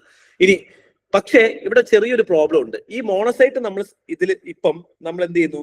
ബേസിക്കലി നമ്മൾ എന്ത് ചെയ്യുന്നു? മൈൻ ചെയ്യാൻ പോവാണെന്നുണ്ടെങ്കിലും ഈ മോണസൈറ്റ് സാൻഡില് ചെറിയൊരു പ്രശ്നമുണ്ട്. എന്താണ്? there is a deposit of thorium and uranium in this sand. So there is a deposit of thorium and യുറേനിയത്തിന്റെയും എന്തുണ്ട്? ബേസിക്കലി ഡെപ്പോസിറ്റ് നമുക്ക് ഇവിടെ കാണാൻ പറ്റും. ഈ തോറിയം ആൻഡ് യുറേനിയത്തിന് എന്താ പ്രശ്നം? They are actually radioactive ആണ്. They are part of India's nuclear mission. So ഇന്ത്യയുടെ ന്യൂക്ലിയർ പ്രൊജക്ടിന്റെ ഭാഗമായിട്ട് തോറിയം, യുറേനിയം നമ്മൾ എന്ത് ചെയ്യുന്നുണ്ട്? എടുക്കുന്നുണ്ട്. അപ്പം ഈ ഏരിയയിലുള്ള മൈനിങ് ആക്ച്വലി സ്റ്റേറ്റ് റെഗുലേറ്റഡ് ആണ്. ഓക്കെ, ഫോർ എക്സാമ്പിൾ നിങ്ങൾ KMLL ഒക്കെ കേട്ടിട്ടില്ലേ? നിങ്ങൾ ഈ കൊല്ലത്ത് പോയി കഴിഞ്ഞാൽ KMLLന്റെ ഫാക്ടറീസ് കാണാൻ പറ്റും മൈനിങ്ങിന്റെ. സോ KMLL ഒക്കെ എന്ത് ചെയ്യുന്നത്? മൈൻ ചെയ്യുന്നുണ്ട്. സോ സ്റ്റേറ്റ് റെഗുലേറ്റഡ് സെക്ടർ ആണിത്. അപ്പൊ അവിടെ പ്രൈവറ്റ് പ്ലേയേഴ്സ് വരുമ്പോൾ ഒരു ചലഞ്ചസ് ഉണ്ട്. പക്ഷേ ഈ സ്കീം വരുന്നതോടുകൂടി എന്ത് ചെയ്യുന്നു? ഈ സ്കീംസ് എന്ത് ചെയ്യാണ്? കുറച്ചുകൂടി ഫ്രീ ആക്കുകയാണ്. ഈ മൈനിങ് ആക്ടിവിറ്റീസ് എന്ത് ചെയ്യുന്നു? കുറച്ചുകൂടി ഫാസ്റ്റ് ആക്കുന്നു. ഓക്കെ, സോ റേഡിയോ ആക്റ്റീവ് ലിങ്കിനെ പറ്റിയിട്ട് നിങ്ങൾ എന്ത് ചെയ്യുക? ഓർക്കുക, യുറേനിയം, തോറിയത്തിന്റെ റേഡിയോ ആക്റ്റീവ് ഉണ്ട്. പക്ഷേ monazite mining heavily regulated and strictly controlled ആണ്. അതുകൊണ്ട് ഇതുവരെ. ഇനി ഇതിന്റെ ഫീച്ചേഴ്സ് എന്താണ്? കീ ഫീച്ചേഴ്സ് ആയിട്ട് നോക്കുകയാണെന്നുണ്ടെങ്കിൽ എന്താണ്? ബേസിക്കലി നിങ്ങൾ നോക്കുകയാണെങ്കിൽ ഇന്റഗ്രേറ്റഡ് കോറിഡോർ അപ്രോച്ച് ആണ്. ഓൾറെഡി ഞാൻ ഡിസ്കസ് ചെയ്തു. സ്റ്റേറ്റ് ലെഡ് എക്സിക്യൂഷൻസ് ആണ്. അതേപോലെ തന്നെ ലിങ്കേജ് വിത്ത് ഇൻസെന്റീവ്സ് ഉണ്ട്. ഓക്കെ, ഈ സ്കീം എന്താണ്? പ്രീവിയസ്ലി ഉള്ള റയർ എർത്ത് പെർമനന്റ് മാഗ്നറ്റ് സ്കീമുമായിട്ട് ബന്ധിപ്പിച്ചിട്ടുണ്ട്. Rare earth permanent magnet scheme. Okay, rare earth permanent magnet scheme. Okay, is integrated with integrated with the align with the rare earth എന്താണ് rare earth permanent magnet schemes. ഇതെന്താണ് basically sales linked incentive ആണ്. ഈ scheme basically establish in 2025. Okay, എന്തിനാണ്? ഈ rare earth magnet manufacture ചെയ്യാൻ വേണ്ടിയിട്ട് government തുടങ്ങിയ സ്കീമാണ് rare earth permanent magnet schemes. ഇതെന്ത് ചെയ്യുന്നു? റയർ എർത്തിൽ നിന്ന് ഈ മാഗ്നറ്റ്സ് എന്ത് ചെയ്യുന്നു? ഡെവലപ്പ് ചെയ്യുന്നു ഫോർ ബേസിക്കലി എന്താണ് ഇലക്ട്രിക്കൽ വെഹിക്കിൾസിനും റിന്യൂവബിൾ എനർജീനെ തന്നെയാണ് നമ്മൾ ഇവിടെ എന്ത് ചെയ്യുന്നത്? ഫോക്കസ് ചെയ്യുന്നത് കേട്ടോ. സോ ആ കാര്യങ്ങൾ എന്ത് ചെയ്യുക? ഓർത്തു വെക്കുക. ഇനി അതേപോലെ തന്നെ നിങ്ങൾ വേറെ ഒരു കാര്യം കളിക്കേണ്ടത്, ഇതിന്റെ ഇമ്പോർട്ടൻസ് എന്താണെന്ന് ഓൾറെഡി ഞാൻ പറഞ്ഞു. ചൈനയുടെ മോണോപ്പൊളി കുറയ്ക്കുക, അതേ ചൈനയ്ക്കെതിരെ റെസിലിയൻസ് എടുക്കുക, ആൻഡ് വാല്യൂ ചെയിൻ എന്ത് ചെയ്യുക? ഇന്റഗ്രേറ്റ് ചെയ്യുക, ബെറ്റർ വാല്യൂ ചെയിനുമായിട്ട് കൊണ്ടുവരിക. അതേപോലെ തന്നെ റയർ എർത്തിന്റെ മിനറൽസിന്റെ കാര്യം നോക്കുകയാണെന്നുണ്ടെങ്കിൽ ഈ റയർ എർത്ത് ഇതിന്റെ ടോട്ടൽ എമൗണ്ട് നോക്കുകയാണെങ്കിൽ 7,000 crore ഒന്നും വലിയ ഇമ്പോർട്ടന്റ് അല്ല, ജസ്റ്റ് വായിച്ചു പോയാൽ മതി. ഇനി റീസൈക്ലിംഗ് പൊട്ടൻഷ്യൽ നോക്കുകയാണെന്നുണ്ടെങ്കിൽ ഇ വേസ്റ്റും അതേപോലെ തന്നെ സ്ക്രാപ്ഡ് ഇ വി വർക്കുകൾ, വിൻഡ് ടർബൈൻസ് ഒക്കെ ചെയ്ത് കഴിഞ്ഞാൽ 35% ഓഫ് ഇന്ത്യന്റെ റയർ എർത്ത് മിനറൽസിന്റെ ഡിമാൻഡ് നമുക്ക് എന്ത് ചെയ്യാൻ പറ്റും?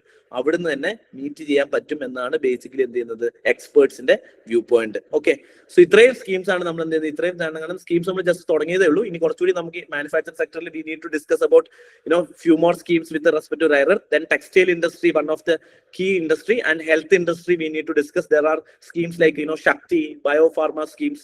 So അതൊക്കെ നമ്മൾ എന്ത് ചെയ്യാം? വ്യാഴാഴ്ച ബാക്കി നമുക്ക് എന്ത് ചെയ്യാം? ഡിസ്കസ് ചെയ്യാം. അപ്പൊ ഇത്രയുള്ള കാര്യങ്ങൾ നിങ്ങൾ എന്ത് ചെയ്യുക? റിവിഷൻ ചെയ്ത് വരിക. ഓക്കെ, സോ ഇത്രയും കാര്യങ്ങൾ ഇന്ന് തന്നെ റിവിഷൻ ചെയ്യുക, അല്ലെങ്കിൽ നിങ്ങൾ എന്ത് ചെയ്യും? മറന്നു പോകും എന്നുള്ള കാര്യം നിങ്ങൾ തന്നെ ഓർക്കുക. Okay, so that's it for today. Clear ആണോ? Any doubt so far? No?